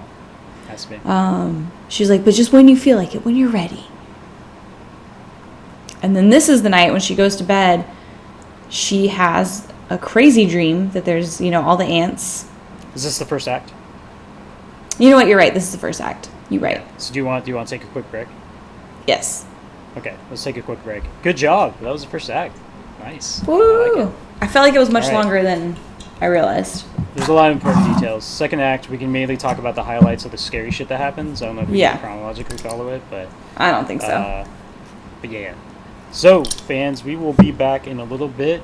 Good talking. Let's get Act 2, and 3 is real fucking short, so it's going to be mainly Act 2. And we will be back soon. I'm going to stop the recording on Skype. And welcome back to Part 2. We're going to blaze through Act 2, although Act 2 is really long. Yeah. Actually, we'll probably blaze through Act 3, but Act 2 is coming up. Let's get started. So where we left it was Annie got the fuck out of Joan's place of all that wacky seance shit, and she's back home, and she's going to bed. I don't think too much else happens between then and now, but go ahead. And what it looks like is that she's just laying there awake, and Steve is asleep. Just like wide awake, can't sleep. And then there's some ants on her pillow in her bed, which that's not cool. And then she sees them like pouring in from the window, essentially creating a trail.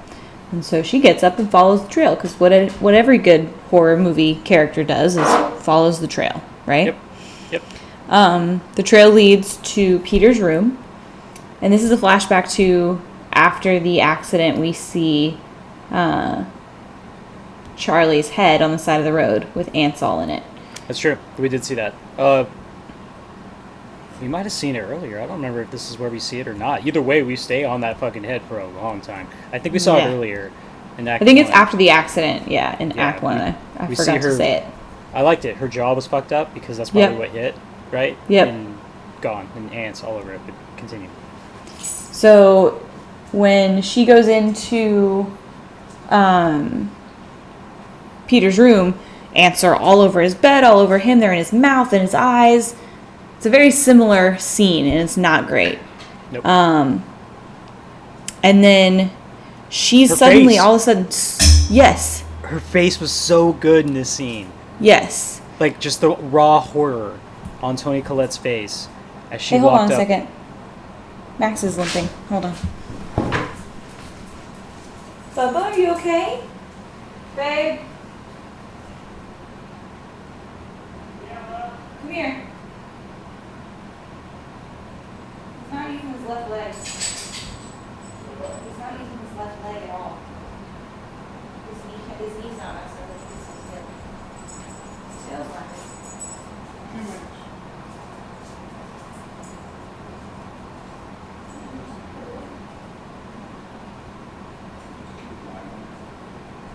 You gave him one being the right, you gave him one wine. What did that go? Okay.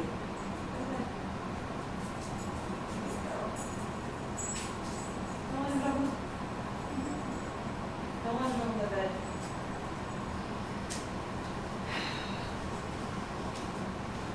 Sorry. No worries. For some reason, Max is not using his left leg. I don't know why. I think it's just his arthritis. Yeah, you don't need them, right?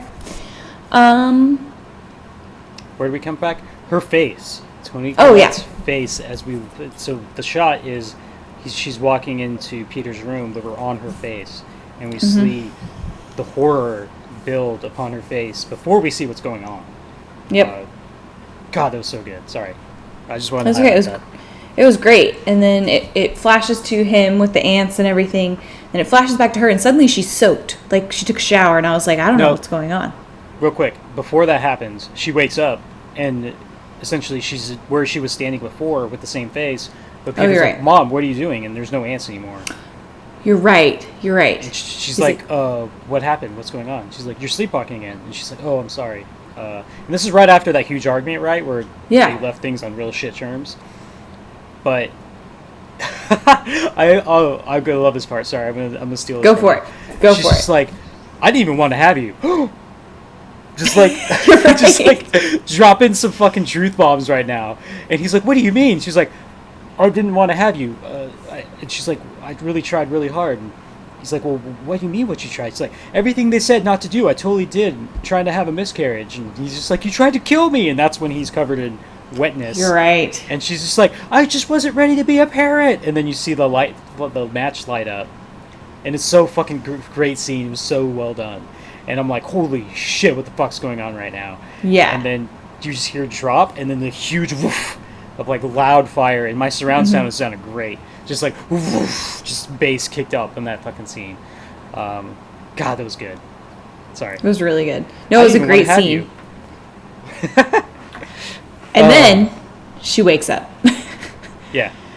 And I was like, oh, God, that was like, took me all the way to here and then brought me back down. A lot of context with her not wanting to have a kid. You understand of the, yeah.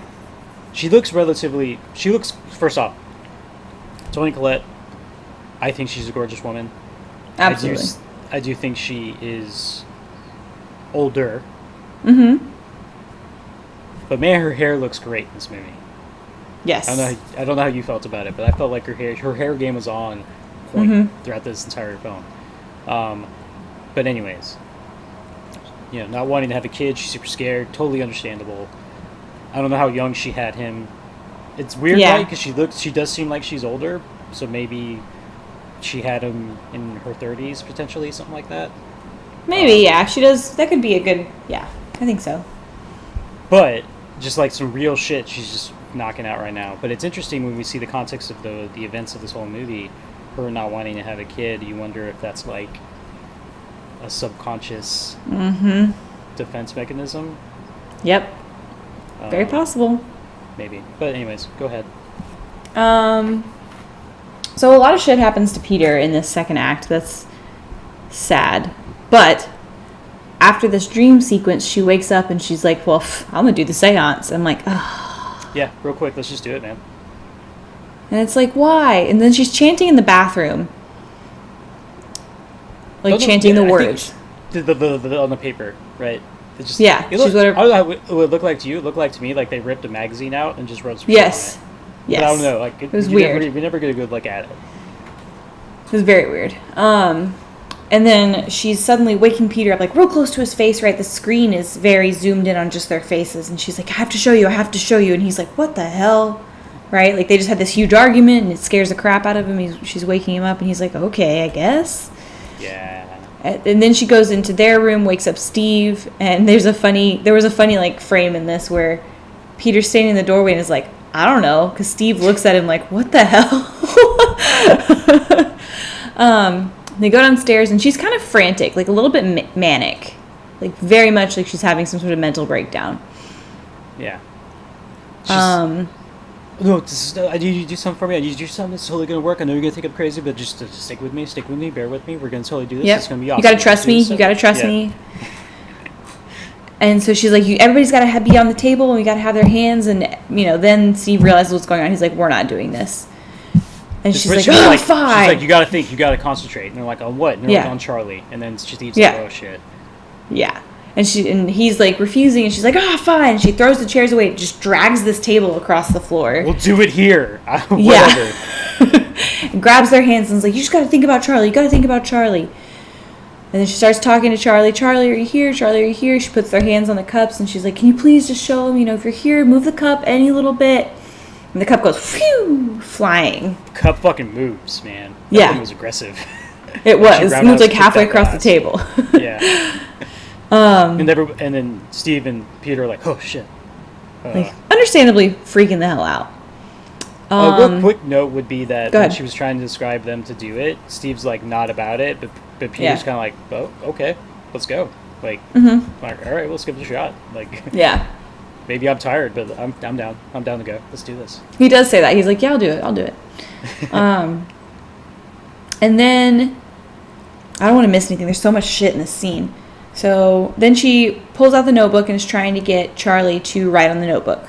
And Charlie won't, or isn't, or is too slow, whatever. And Steve is like, you're scaring Peter. Slams the notebook shut, and she's like, no, bah. And then a glass. Peter's like, did you feel that? It's like the air got constricted or something real weird. Mm-hmm. And then some glass breaks behind them. Yeah, like a glass, like in their station, cabinet, like TV stand maybe or something. Like it just fucking gets broke somehow, and everyone's kind of freaking out right now. And Annie's like, "What's wrong? What's wrong?" And is this where the flame goes? Or is that later? I think that real quick. I want to say that Steve checked under the table, just like. Oh, he did, yeah. Just to be like, what the fuck with the glass, and then the fucking flame shoots up like a propane torch, and then just goes out, and. It relights, and this is where we see this weird, just kind of like calm come over Annie. Yep. And I was like, "Oh no, she's possessed." She mentioned she was immediately, a medium, right? Like I think earlier. Oh yeah, she goes, "I'm a medium. I can contact Charlie." And then she starts growling. Not like, no, it was a growl. It was a real growl. Maybe like the sound someone makes when your throat's being closed because you have a peanut allergy and it's acting up. Possibly. And scaring the crap out of everybody, trying to get her to snap out of it. And she starts. She's like, "Mom," and then I heard the voice of Charlie. Yeah, it was Charlie's voice. Mom, where are you, Mom? Where am I? What's and going on? Steve leaves the room, and I'm like, "You're leaving right now? Where are you going?" Poor Peter's losing his shit. There's a lot of yelling, and then Steve comes in clutch with a glass of water to Annie's face. Yeah. Because we all know, like, when you're possessed, water, solution. Totally. Sometimes holy works, too, but maybe just tap water as well. Yeah, And Annie wakes up or comes to and is like, what happened? What the fuck did you throw water at me for? Yeah, and Steve's like, are you fucking kidding me? Steve was pissed, which understandably. Yeah. And I don't remember what happened right after the scene. I think I was still processing everything that happened during it. I think he goes upstairs, everyone goes to bed. I don't think anything happens before we go to Peter at school.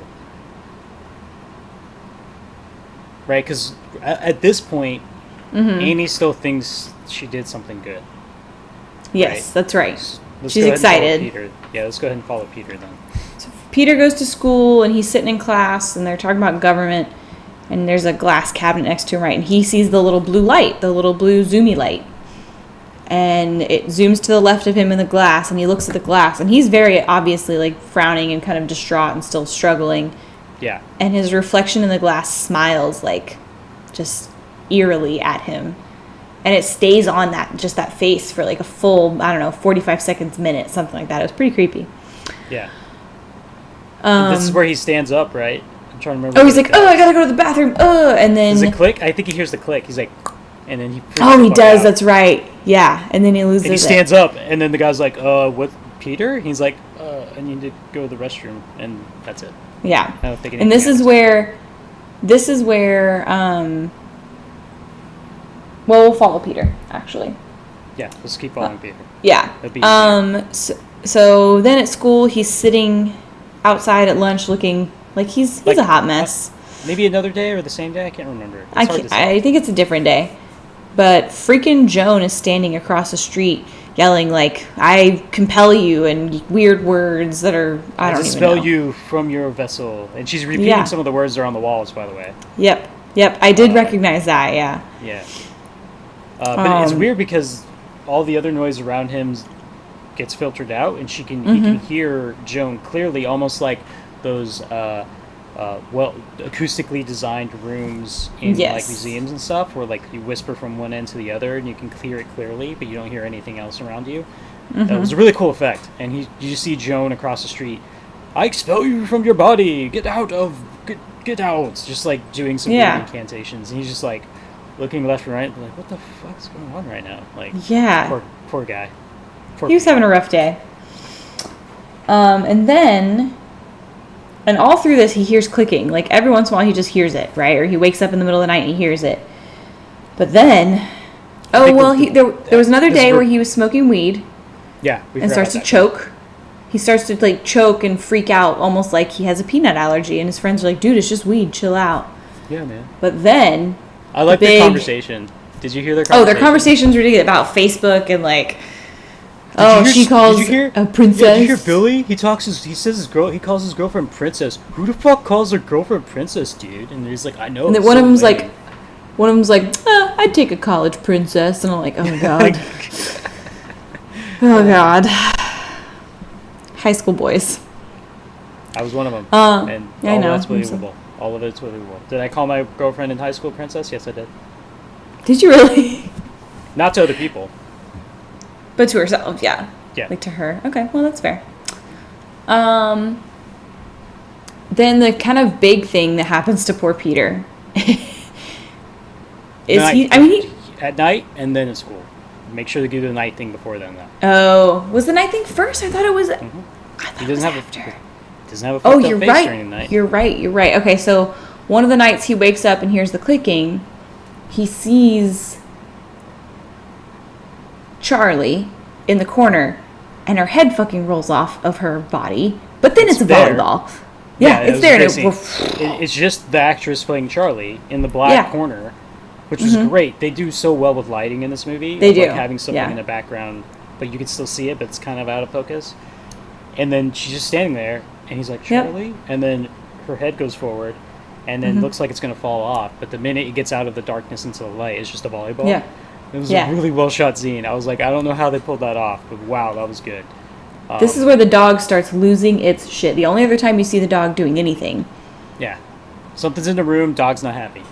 But Dad has taken sleeping pills at this point, mind you. Yeah.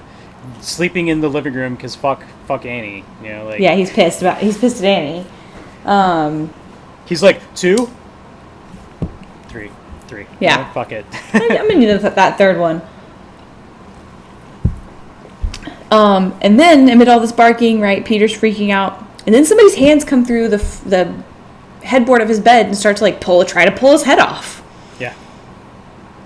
And then all of a sudden, we kind of pan out, and Mom's standing next to the bed and is like, what's wrong? And he's like, you were trying to pull my head off. She's like, I just got here. Yeah. You're trying to kill me again. Let's not talk about the fact that your headboard's against the wall. How the fuck could I be behind the fucking bed, you asshole? Like, I don't know if that never happens. Like, it's like, you could be back there, you dick. Like, what's she doing? Laying underneath your bed, like, with her hands? Stretch Armstrong up and then down and just pulling your head out. That's not how it works. No, not at all. This is where she's like realizing something's wrong, right? This is where Annie starts to realize something is wrong, something's not right. And so she goes. There's some other shit that happens to her too, but we'll come back to it. There is. But then the last big thing that happens to poor Peter is he's in class looking real rough. What'd I miss? Well, she's kind of like, don't tell your dad that this happened. Oh, that's right, yeah. Because I know how to fix it. Don't tell your dad. I know how to fix it. Yeah. It's like, fuck. It's good Next stuff. day at It's good school. stuff. It is. I'm excited. It is. Let's go. Let's fucking Next go. day at school, he's looking real rough, and then all of a sudden it's like, it kind of looks like he raises his hand, but it looks a little wonky. And the teacher's like, and we're looking at it from behind him, right? Like we can see the back of his hand kind of turned sideways. Like you normally raise your hand straight up, but his wrist is like 90 degrees. Yeah. And the teacher, you can... He's kind of fucking out of it before this whole scene starts. Oh, right? yeah, Like, he's absolutely.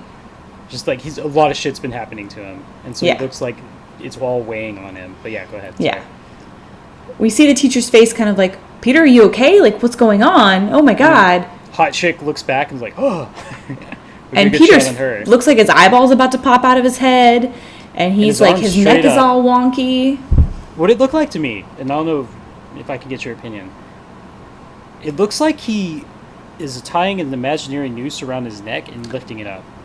Oh, it does look like that. I was trying to figure out why his head was wonky. That makes sense. So, and the eye bulging out and his face being red makes sense, and he's not breathing. He's just like, and it looks like that's kind of what, maybe he's not doing it himself, and maybe he's grabbing onto the rope, maybe. Like it's pulling on him or something, and he's holding onto it, yeah. But the imagery would be, he's being hung by a noose, his head's to one direction, and his arms holding the rope above his head. That's kind of what it looks like. On top of the fact that his face looks like he's... I gotta call out this actor's name. I've been wanting to do it, and this is a great time. Gabriel Byrne, holy shit. If Tony Collette is like the MVP of this movie, honorable mention to Byrne, Mr. Byrne, because he fucking acts his ass off in the end of this movie. He does. Like, yeah, and everyone freaks the fuck out. And then he slams his face on his desk. Not yet. Wait. Yeah, that's in the scene. Yeah, you're right. Yeah. And he starts just hitting his head on his desk, and everyone's freaking out. And then he snaps out of it at one point. He like wakes up. Yeah, he hits his nose on the desk and wakes up, and he just starts screaming. Yeah. And the whole time, remember when he's hanging himself, and then they're like, his friend's like, "What? Oh, dude, stop, bro! What's going on?" Like, no one's helping him. No. At all. Like, no one touched him. People backed up. They got away. Anyone in the desks close and someone to him has left. a camera on him. Did you see one of them? Oh, I didn't see that. Filming it. Damn. He's just like, we didn't see him do it. I just saw him have his fucking phone camera on him. But I just imagine him just being like, click, just no way. Slowly raise his camera up and just press record. Oh man. So, yeah, Peter's had a rough couple days, week. Yeah. I don't know how long this goes. And the quick summary from this point to... I'm trying to think if anything else happens to Steve. I mean, he calls... So, when Peter had the whole smiling thing, Peter called Steve, apparently, and Steve calls Annie. Right, when he runs out the first time. Yeah. Sorry, go ahead. He calls Annie and is like, I need to think about my son's safety and blah, blah, blah. And Annie's like, what the hell does that mean? And then Steve hangs up on her, which is like, ooh, ow. She leaves a message. Don't you ever fucking hang up on me. And then leaves that message and then hangs up. Yeah. That's when we get the call back from the one exhibit people. Yes. Or whatever. We know you've had some rough days, and if you need to postpone, we understand. Our thoughts and prayers are with you. And it's like, that doesn't sound genuine at all, but all right. Yeah. At some point in all of this, I think it was that same day after Steve essentially tells her, like, she's having a negative effect on her son, Steve comes home to her, and him and Peter both say, what the hell's that smell? Like, what is that smell? And I didn't really realize, like, well, I don't know what they're smelling. That's weird. And Annie has smashed, like, all of her miniatures in her room, or 2 or 3 of them, something like that. Yeah. And he's like, what the fuck happened here? But that's before, we're following Annie at that point, but real quick. Yeah. After that, let's finish up Peter, right? So Peter fucks his face up, comes home, Annie's fraught. Yeah. And she's like, oh my god, I figured it out. And then she sees that his fucking nose is broken, and she's like, oh my god, what happened? She changes her tune. And then they put him up to bed, and then Andy starts to explain some shit. Let's rewind. Yes. The only other thing that happened to Steve was that he was drinking in his office when he was looking at the email about the the desecration of the grave. Lee's grave, which is essentially just digging the fuck out of this grave again. Yeah. Like professional fucking backhoe style. And that's when he gets a call about his son smashing his face into his desk. This is also when he's typing that email to about his wife, presumably Annie's doctor. Yeah. I think she's losing it. She probably already has lost it. I'm really worried. And then gets a phone call. Yeah, I think his email something. I think she's on the verge of, in quotations, or in the middle of, and it's about to like put like mental break or whatever. Yeah. Yeah, not great. So that's all that really happens to him in this time period. So they get back home. That's a big event. Now let's go back and talk about Annie. So what's a good thing to talk about Annie first? So she was pissed. She smashed all her miniatures. Before that, though, when she thought she was doing good. You might be right, though. That might be a good scene to start off on. I think at that point she still thinks everything's okay. Yeah. And because that was before he woke up thinking his head was being ripped off. Right. Go ahead. You got it. So, like, after he wakes up, Peter wakes up, thinks his head's being ripped off. She's like, earlier in that day, she had seen the notebook on, or that evening, she'd seen the notebook on Charlie's bed, and it was scribble, scribble, scribble, flip, scribble, scribble, scribble, flip, right? And it's poor Peter's face with his eyes scratched out, and it's just his head. Yep. And she's like starting to realize maybe things aren't great right now. That's not a good sign. Yeah, this is not great. And then that's the same day when him nearly getting his head ripped off, the dog freaking out. And she's like, I have to fix it. I know how to fix it. Don't tell Dad. And so she goes downstairs and goes to throw the book in the fire. Dad's passed out in the middle of all this, by the way. Sleeping pills, right? That's why he yep. didn't wake up during this whole fucking encounter. Yeah, when his son was screaming his head off. And she throws the book in the fire, and suddenly her sleeve catches fire a little bit. And the more on fire the book gets, the more on fire she is. And so she pulls it out and stomps it out and is like, what the fuck, right? And this is where she's like, okay, things are getting not great. Things are bad. Did they put Tony Collette on fire? Because it looked like they did. They looked like they did. I mean, it was just her forearm, but it looked like she was on fire while she was sobbing out. I don't know, who knows? Her sleeve was at least on fire. Yeah, the key point was that the more the book burns, the more she burns. And she thought she could solve the problem, but it turns out she can't. What triggers her to go through her mom's stuff? I don't remember what it was. She goes through her mom's stuff after she goes to visit Joan again and can't get inside. When she looks That's right. The floor mat. She looks at the floor mat, and it's like, you already knew this, bro. But we see the inside of Joan's apartment. Yeah. A lot of shit going on in Joan's apartment. Bunch of candles. Bunch of pictures of fucking Peter. And a triangle again with his picture inside. Mm-hmm. And then if you were like, hey man, where did that pigeon's head go? Oh, it went into Joan's apartment. Now it has a little crown on it, just like it was drawn in Charlie's notebook. So some weird shit's happening now. That's when you slowly start to be like, what the fuck is going on? I'm interested to hear what you were thinking when you saw that revelation. That the whole time I knew, like, as soon as she said it the first time, where she said, oh, my mom made these little mats for people, and Joan was like, oh, really? That's funny. Have some tea. I was like, oh, Joan's a sketchy bitch. Something is up here. Like, Joan was in, like, the occult whatever that her mom was in. Because I'd already assumed that. I just couldn't figure out. And so at this point, I'm still hopping between something was done to the family and the grandmother was protecting him. That's why none of this shit has happened yet. Okay. And that's why the brother died and the dad died, right? Like, grandma was somehow with her occult buddies protecting the family. Or grandma did it. And I couldn't really decide between the two. And so I jumped back and forth a lot. Joan made me lean more towards grandma wasn't protecting them, but then I was like, well, maybe grandma was protecting them from Joan. Anyway, I had a lot of mixed emotions here, which is, again, why I really liked this movie, because it was really hard for me to figure it out, like really nail it down until they did the reveal, which I loved. Yeah. So. What happens to her next? She goes through mom's stuff. Yes. I don't think anything else quite happens up until that point. So yeah, she goes through mom's stuff. I got some notes here. Go ahead. I need to get back up on it. So she opens one book, and it's got incantations with a piece of paper folded in it like a bookmark and some highlighting about this king who's like prefers a male host but will take any willing host. And book with the symbol. That's the book. Yep. That book was the same symbol Yes. on the necklace, same symbol that Yep. was on the post, same symbol that we see later as well.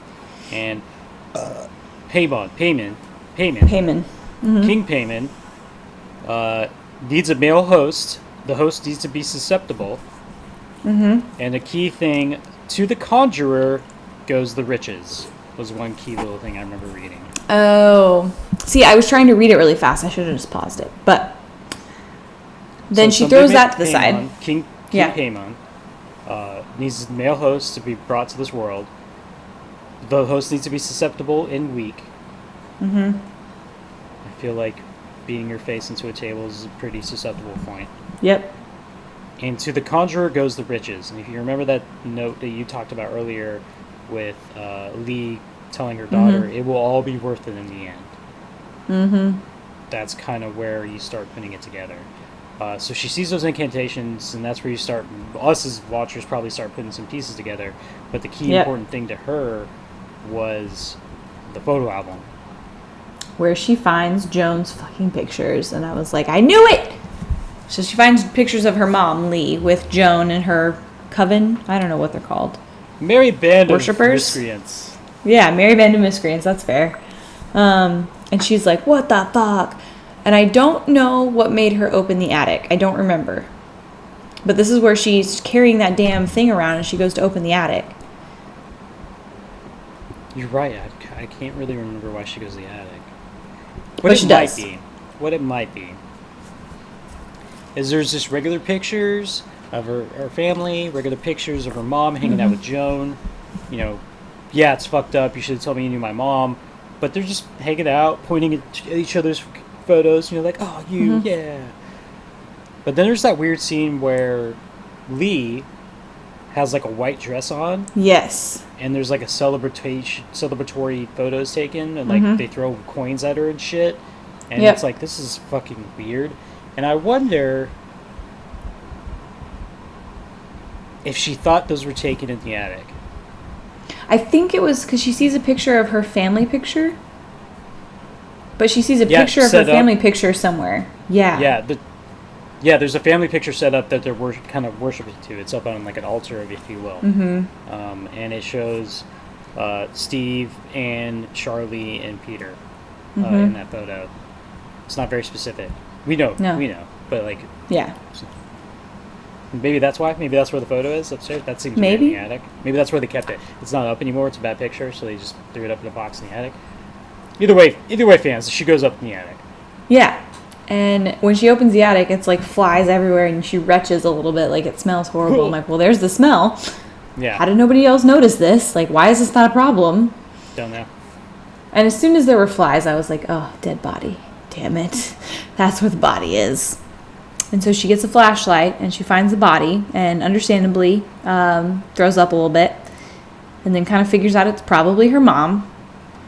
And then we get a scene of her just kind of like pacing outside underneath the treehouse, like essentially waiting for, I guess, Steve to come home. I don't really know what she was doing. You skipped over two big details.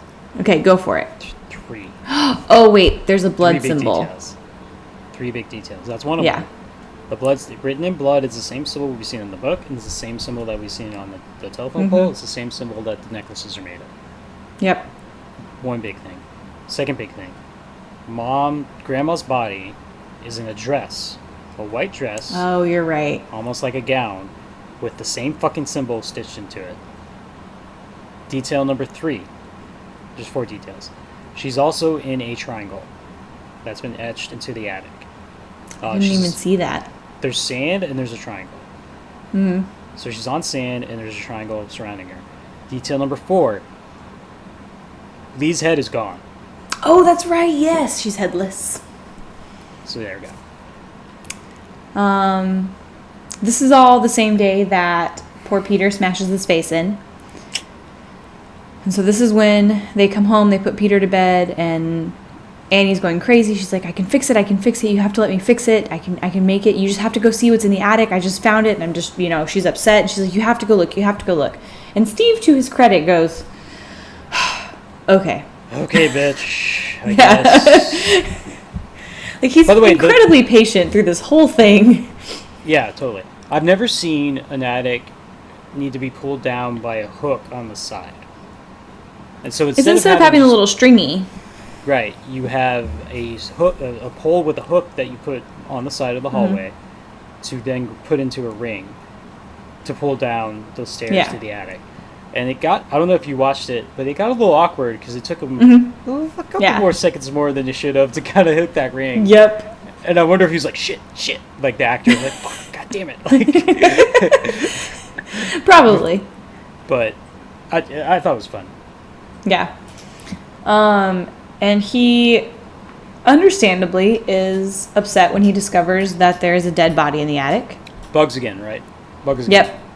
Bugs. Like, oh, shit. So he meant from, I guess I'll fucking play along to, that's weird. Like, there's. And he kind of looks at her like, okay, well, I don't discredit what you're saying now. Goes up there and he comes down and just absolutely pissed. And there's a point where they're arguing and she's like, I can fix it. I can make it better. Look at Joan. She's right here. Go ahead. Real quick. When he went upstairs, she immediately starting fire in preparation. Oh, you're right. She does. She does. Yeah. So she starts a fire in their fireplace. And if you noticed here, all the furniture's been moved. The rug's been rolled up. All the furniture's moved. And I was like, what is she doing? She's been prepping. And they're arguing, and she's trying to show him the photo album with Joan in it and explaining who Joan is. And at one point, he looks at her and he goes, "It was you. It was you that dug up the grave." That's where you were going when you were going to those fucking movies. And she's like, "No, that's not." Which doesn't really make that much sense. Like, no. So I dug half the grave one night, and then the other half the grave the next night. Like, you would have been caught. Like, somebody would have figured it out and reburied it. That doesn't make any sense. But understandably, he's not. He's kind of upset right now. It's fine. Yeah. So Steve's like, you did this shit. You're the one that's making us all go crazy right now.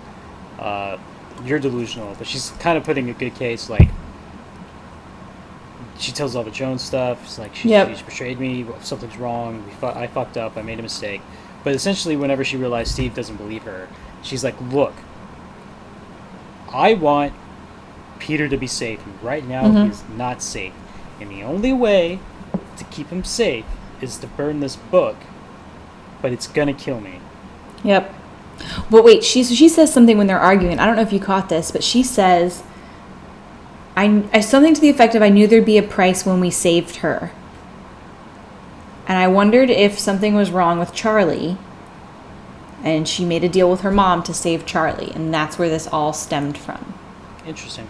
Maybe. So she says something to the effect of, when we saved her, I knew something would happen, or I knew this would happen when we saved her, and I was like, Anyway, so they go downstairs and she's trying to talk him into throwing this damn book in the fire and telling him that it's okay. You know I love you. You're the love of my life. I love Peter so much. I love you guys. This is what's best, blah, blah, blah. And he starts to walk towards the fire. And this is where freaking Steve finally goes, I'm done helping you with your delusions. We found my line, and it's right here. 2 hours into this movie, it's right here. Yeah. I'm not following this crazy train anymore. Yes. And she goes, and like grabs the book and throws it in the freaking fire after she had poured lighter fluid on it. And poor freaking Steve goes up in flames. Yeah. You wonder if he had thrown it in, would it have worked? I don't know. I don't know. I think it's silly to assume that you know the rules. And it goes back to that Shakespearean story with Heracles. That you're so arrogant that you miss the signs. Yep. Why do you assume burning the... So, like, Joan was like, my connection with my granddaughter is the chalkboard. This is the connection between the person in the outer world, or afterlife, and me. So, you can understand why Annie would be like, well, the connection between me and my daughter is a drawing book. So if I burn the connection, then it'll end. But I'm like... Who's the fucking person that told you about this fucking rule?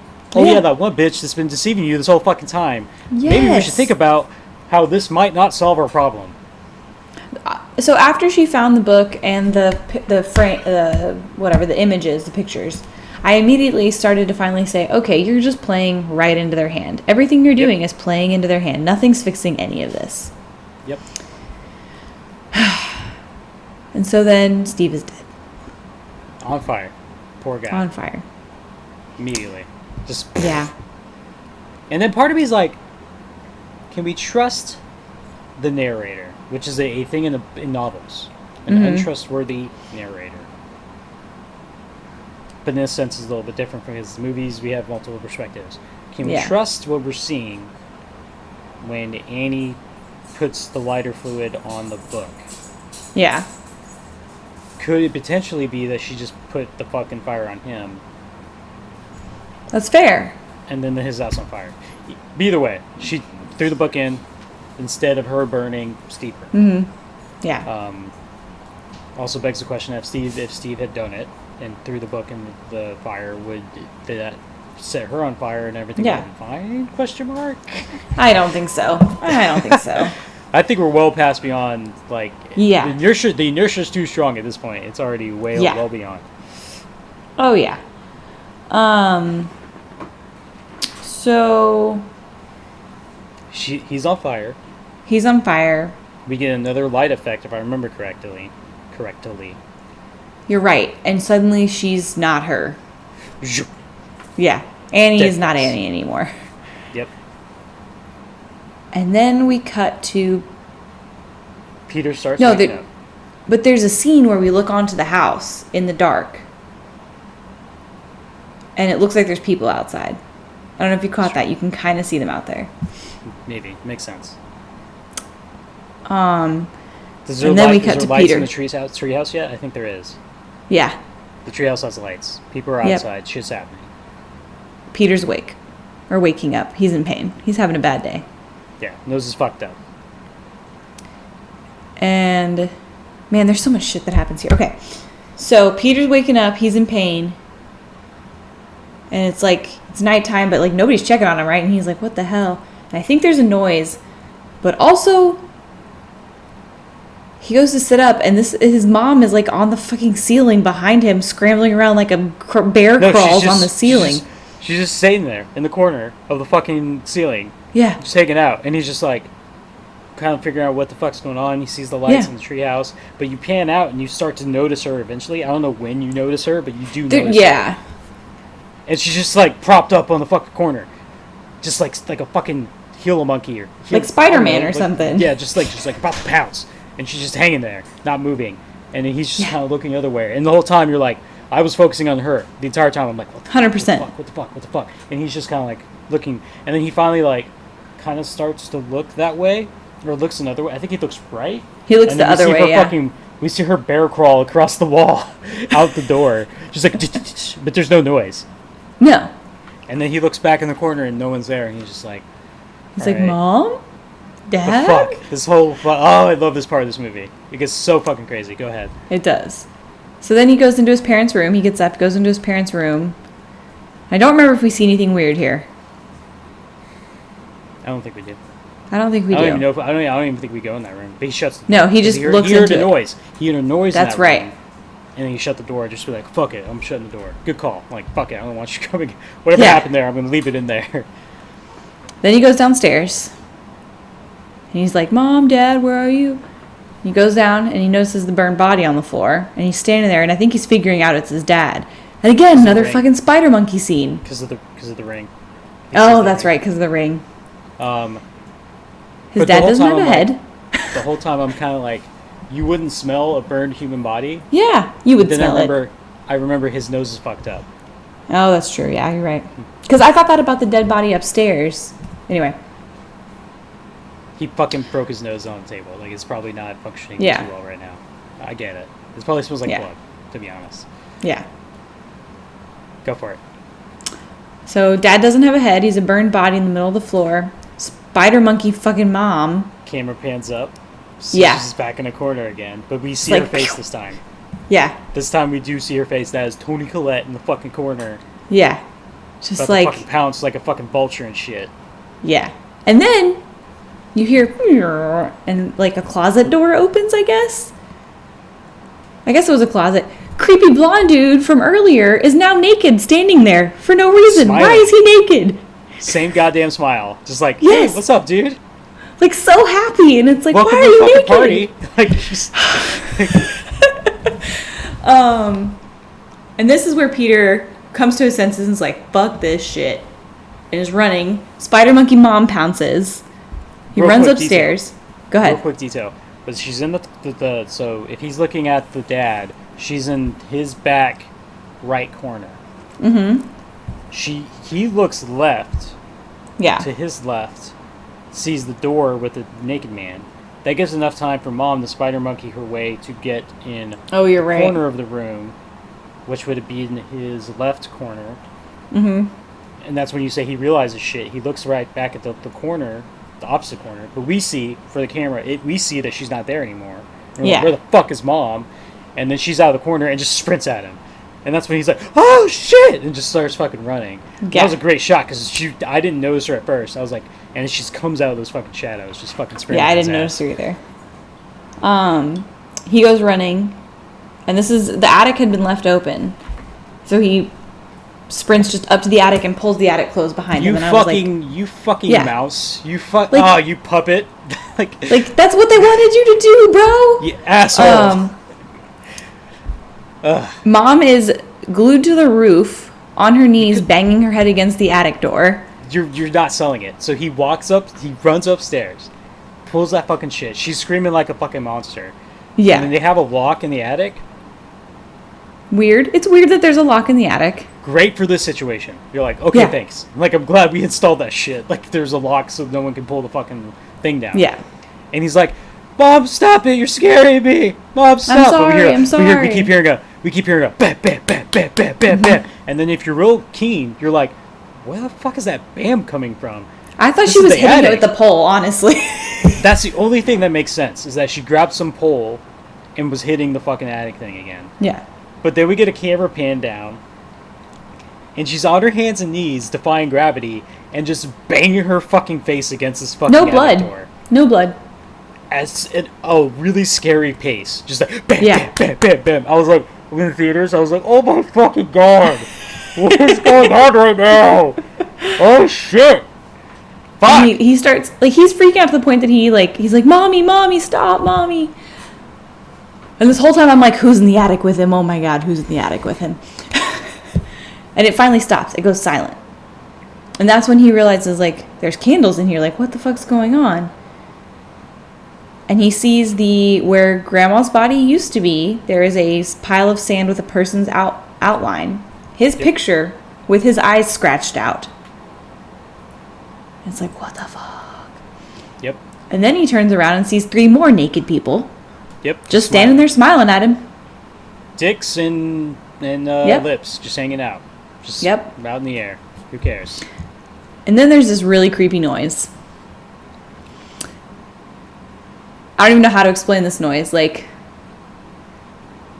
don't get there yet. We haven't gotten there yet. I know what you're talking about. We haven't gotten there yet. What am I skipping? He sees what? No, my bad. That was later. Go for it. I'm getting ahead of ourselves. Okay. So he hears a wet grinding noise, right? I don't even know how else to explain it. And the camera kind of pans up to suddenly Mom's got in the attic. I don't even know how. Annie's in the attic, floating 3 feet off the ground. Yeah, she's up there. She's if there's a peak of the attic, she's right in the crevice. Garroting herself through the neck, just using it like a fucking saw, sawing her head off. But you can see in her face, she's not doing this to herself. In her face, she's horrified, and her hands are just burp, burp, burp, burp, just sawing her head off. There goes her head. And at this point, Peter makes the only sane decision that he can. And jumps out the window of the attic. Yeah. Just fuck it. Let's go out this window. Yeah. I'm trying to remember what makes him jump out besides seeing his mom do that. Was there something else? I don't remember if there's anything. Did one of the naked people run at him? Maybe. Either way. You're right, because she was still sawing. You could still hear the sawing, and then you heard her head fall. We hear. I don't even know what fell, right? It seemed like the head, because I felt like her body would make a louder noise if her body fell. But it seemed like absolutely. It was just the head. God, that was so fucking... it looked so good. It was an intense, 5 minutes. And it's just alternating. She's like... Yeah. Just yeah. And then she gets real enthusiastic with it at the end. Yes. She's like, oh, fuck, I'm in the rhythm now. And you see her face, and she's just, fucking terrified. Yes. Goddamn. Totally Collette. Oscar. That's all I'm saying. She did great. Who won in 2018? Did they saw their own fucking head off? I bet you they fucking didn't. Yeah, no. This whole movie was just... I'm so sad I missed this in 2018. Robbed. So, at this point, we're looking at poor Peter face down in the garden. And then we get another one of those light dudes. He goes, whoo. And he just fucking wakes up. But I like how it focuses on his back and just kind of dissipated. Yeah. And he just turns his little head and he's got mud all over his face and stuff. And his nose is still, in a bandage. And he just wakes up. And I don't remember why he goes to the treehouse. But he gets up. You missed it. You missed what ends Act 2. When he stands up, what does he do? I don't remember. Oh, he does. You're right. Yeah, he stands up and does the click noise. And I was like, no! And Act 2 is over. Now we're in Act 3. So, any thoughts about Act 2 so far for you, Lacey, after you saw this? I mean, you're probably still reeling. This is really abrupt fucking... No, I was reeling, and I was like... I was still processing a lot of things, and I like I told you, as soon as she found the freaking books and stuff, I was like, fuck, she's playing right into their hand. She's gonna do some real stupid shit, and it's gonna get so much worse. And poor Steve didn't even know. And then I wanted to know. So because of what she said during their fight, I still fully think that something happened, and the whole reason all this is happening, the whole reason Grandma even had the ability to curse the family or whatever and bring King Piedmont or whatever the hell his name is. Payman. Is because something happened to Charlie as a baby. Infant, in utero, whatever. And to save Charlie, her mom did some voodoo shit. But also brought Paimon. Grandma did some voodoo shit. Anyway. So this whole time I'm like, Yeah. You gotta remember that she wasn't allowed around Peter's birth. Yeah. She's made the point of saying that. So this is the first child that her grandmother was around. Mm-hmm. And we know that this child is grandma's favorite, to the point where she wanted to breastfeed it. Yeah. And also she wished it was a man. Yep. So it's like, bleh. I was just reeling. I was like, it was such a good, like all the scenes were so good. There was so much intensity for, I mean, once it started, it just didn't stop. Usually there's like a... There was none of that. We got no breaths. Nah, bro. No breaths. So yeah, how are you feeling at the end of this? The first time I watched it, I think I'm still just as reeling, but the second time watching it, I'm just kind of satisfied. Like, I'm having a lot of fun watching it the second time. I'm just like, man, this is a good fucking movie. I love this fucking movie. Holy shit, she cut her head off. Holy shit. Then we hear that, and then her head falls down. It's like, oh, man. And we know her head falls, because that's the important... That's a bit we don't care about. Do you want me to finish it out?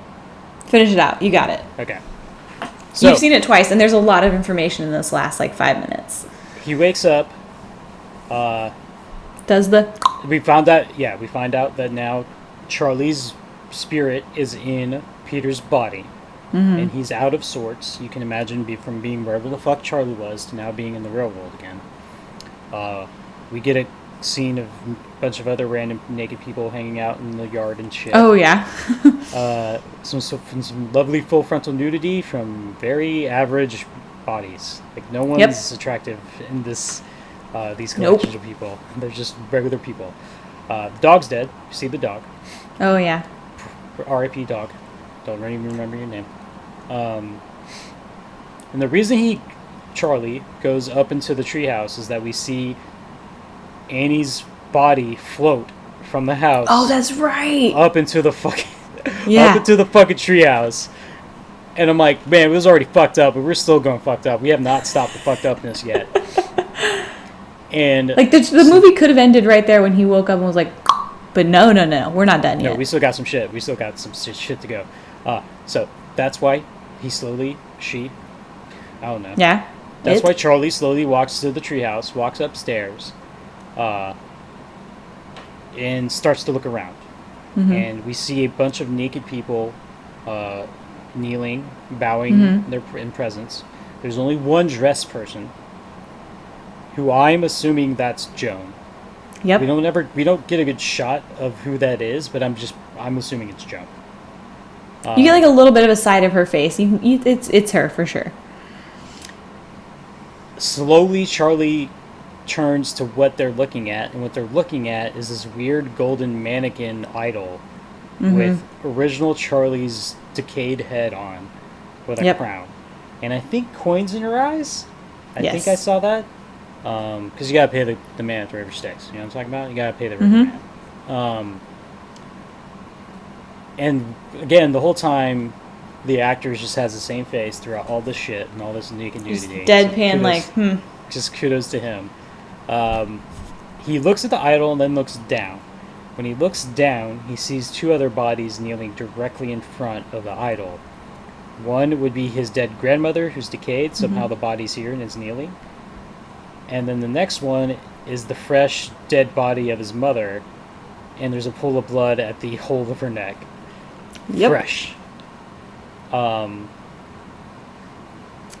And so he turns back around, and then Joan gets up, grabs the crown from the idol, and puts it on Peter's head. Peter/Charlie's head.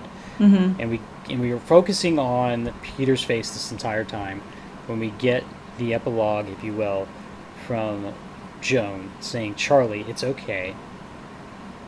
We freed you from your other vessel, and we put you in this male vessel. You are Paimon. You are the 9th member of Devil of the 9th king of hell, I think is what they say. The 9th king of hell. I guess there's a lot of kings in hell. We worship you. We give you. Please give us the power over everyone as you have the power over us. Please be the king of us." And essentially, Charlie was a demon, a devil of hell, and then now they put it in the male body so he can presumably take over. Be full strength, I guess, because you have to be a male if you're a male demon. I don't know devil shit, so I'm sorry if I don't know the details. But I think the creepiest bit was when he's getting the crown put on. He turns around, and somehow the two dead bodies of his grandmother and mom have rotated to start bowing to him now. Yes. And I was like, "What the?" And there's a new fresh blood puddle from her mom. And I was like, "What the fuck is going on right now?" This is all happening in the treehouse. Remember, this is all in the treehouse. All in the treehouse. There's a lot of people in this fucking treehouse. And then we start hearing, "Hail Paimon!" And then everyone else gets in. And it's pretty fucking loud, but I guess it's a small room, so it makes sense that it gets really fucking loud. And they start just saying, "Hail Paimon." So apparently now Paimon exists in Peter's body. And yeah, movie's over. Movie over. Everybody died. R.I.P. everybody. What'd you think? Did you like it? Oh, I loved it. I couldn't predict it. I still haven't solved the mysteries of it, right? Like there's so much shit that I don't know, and I like that, and I enjoyed it. While they still wrapped it up and could enjoy all of that, I love the intensity of it because it kind of starts kind of slow, and you're like, I don't really know where the creepy part's gonna come in, other than this kid's a little weird, and mom makes weird miniatures. Grandma died and was apparently weird, but I don't know. It was a roller coaster, but it was a lot of fun, and I enjoyed it a lot. And if you haven't watched it, you should, because I'm sad that I missed out on this when it came out. It's a bummer. Yeah, I like this movie a lot. So Travis hasn't seen this movie, but he watched Midsommar. I'm like, man. Yeah. I don't know. It's an interesting perspective to watch Midsommar and not watch Hereditary. He also watched Us and didn't watch Get Out, which I think you're the same. Did you watch Us? No, that's on my list, but I haven't gotten to it yet. So maybe we'll watch Get Out. Maybe I'll make you watch Get Out, because that's another good movie. I think it was funny. I think that's what Amazon recommended as my next movie. It was like, do you want to watch this next? And I was like, no, I need a break for a second. I need a breather. But so you watched Perfection with Me, which is a really good episode of ours, but you didn't watch Get Out, so you don't have the context of that actress, at least. Nope. Yeah, Hereditary. That was a good fucking movie last year. It was a good movie. I was like, fuck, man. I bought this movie right when I could. As far as my stupid rating system, I own this movie. Hard copy. It's in my DVD collection. And this was fun. I'm glad I got to shoot an episode on it. Maybe I'll shoot an episode in the summer. I don't know. I think I'll enjoy it quite a bit. Yeah. Sophomore experiences are always pretty tough for anything, really. That's why they call it the sophomore slump. But I feel like from what I hear about it, I still think I'm going to... If we want to shoot a show on it, I think we probably good. Yeah. I mean, I definitely am going to watch it.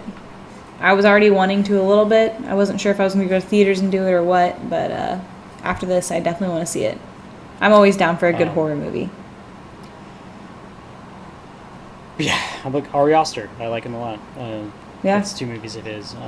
Get Out and... I feel like we're in a renaissance, if you will. Renaissance. Horror. I feel like we're getting a lot of good horror output recently. Even Crawl, the movie where I had an issue where I'm like, why am I laughing at this movie so much? Right? Because it's a movie, hurricane, Florida. I'm not stretching anything. It all happens, and alligators start terrorizing this daughter and father, right? Yeah. It's really not that crazy. But for whatever reason, the part in the back of my mind starts scoffing at it. Like, pfft. But whenever a stupid doll ties into AI and starts killing people, I'm like, okay, let's go. Like, I don't know what's the switch? But from all I'm hearing with reviews about Crawl is everyone's like, this is fun. It knows what it is. This is a good time. I'm like, man, I wish I had watched this movie. So I'll probably watch it this upcoming weekend because I'm not sure if I'm going to watch Lion King yet. I haven't decided. I'm really disappointed that we're going to be gone when Lion King comes out. Yeah, maybe we'll retroactively shoot an episode on that. But when you're gone, I'll probably end up watching Crawl. Is pretty much what I'll save time for that. Yeah. But I hear it's good. So yeah. I think horror movies in general are having a little bit of a good uptick. Yeah, we had a slump, I feel like, in recent past years, I guess. So this was another really good one. I'm glad that I got you to watch it. Yeah. I'm glad you enjoyed it as much as I did. And God, Toni Collette should have been nominated. You know what I'm talking about? She's so fucking good. She did, honestly, like, I don't get goosebumps in a lot of movies, especially even scary movies, right? Like, usually it's more of jumpy scary for me. You're like, oh, fuck, did you see that? But there were multiple times, and it wasn't like the scary stuff of like, ooh, she's in the corner. It was her acting in the way that her or someone else was just portraying their emotions, like goosebumps. She's good. Real goosebumps. She's a good actress. She's great. I'm really bummed she didn't get any kind of nominations for that fucking role. It is sad. And it might just be the kind of like a horror movie, like prejudice, if you will, right? Yeah. Like you're just like, it's a horror movie, whatever. But it kind of broke the mold with Get Out, because Get Out got some Oscar noms, so that was good.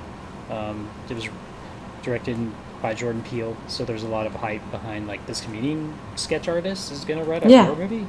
Okay, whatever. And so, I don't know. I feel like the genre itself, yes, there are some bad movies in horror genre. I watched Terrifier. I recommend you watch it if you just want a dumb, stupid, schlocky, fucking grindhouse horror movie, right? Where I don't even know if it's worth shooting an episode on, to be honest, but it's probably worth watching. Just okay. Did I talk to you about Terrifier? No, I don't think so.